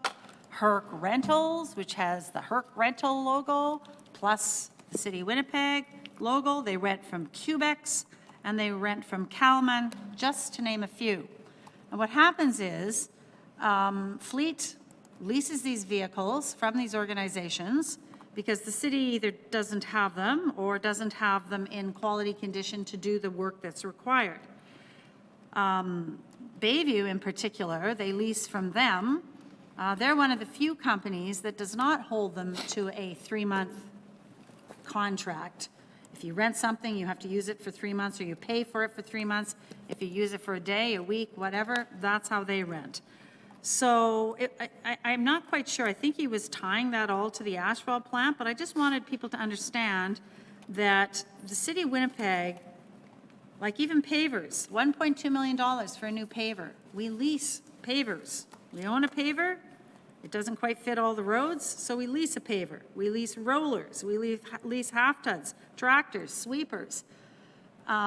It's a balance, right? It's a balance. So I just wanted to point that out. I'll be speaking to Councillor Wyatt about that, but, and I guess he was tying it to the asphalt plant somehow, maybe the rollers. So that and all these reasons is why I'd like to really recommend that we receive this motion as information. Any other comments? All those in favor? Aye. Aye. Opposed? Carried. Thank you. Now, we did have, I was so caught up in the transit, excitement of transit, I forgot to make Councillor Eady's that amending motion for the maps. And I don't know, Madam Clerk, should I do it now or should I just do it at council? It's up to you guys. You can rescind your previous motion. Should we just rescind it and add it on Okay, now? motion to rescind the previous motion. All those in favor? Aye. Aye. Opposed? Carried. Okay. And then we'll have the amending motion regarding the request of Councillor Eady. Sure. And Madam Clerk, do you want to read that into the record, the amending motion? Sure. So in recommendation, if it's what we discussed, in recommendation 2, we'd be adding and as detailed in Appendix B immediately after Appendix A. And I think we have a date on that too, don't we? they're to report back by fall. Oh, that's already in the That's already in recommendation. it. Yeah. So this is so, from an accessibility perspective, that if there are any errors, that they can be corrected in the mapping of it. And the description, the verbal description of the maps, and all the individual maps. So what you've brought forward is, I ran it by Councillor Reedy and he agreed, so. Okay, sorry about that, folks. Okay, so that, then the motion now as amended. All those Okay. in favor? Aye. Aye. Opposed? Carried. Thank you. Sorry about that. We're now on the report of Standing Policy Committee of Finance and Economic Development dated June 14th, 2024, One Center Venture Development Corporation Drive for 2020 annual report. I understand this is still imminent. I need another layover of 30 days. Layover 30 days. All those in favor? Aye. Opposed? Carried. Thank you. Motion now, I think, to go in camera, correct? Correct, yes. Okay, so can we stay in this room?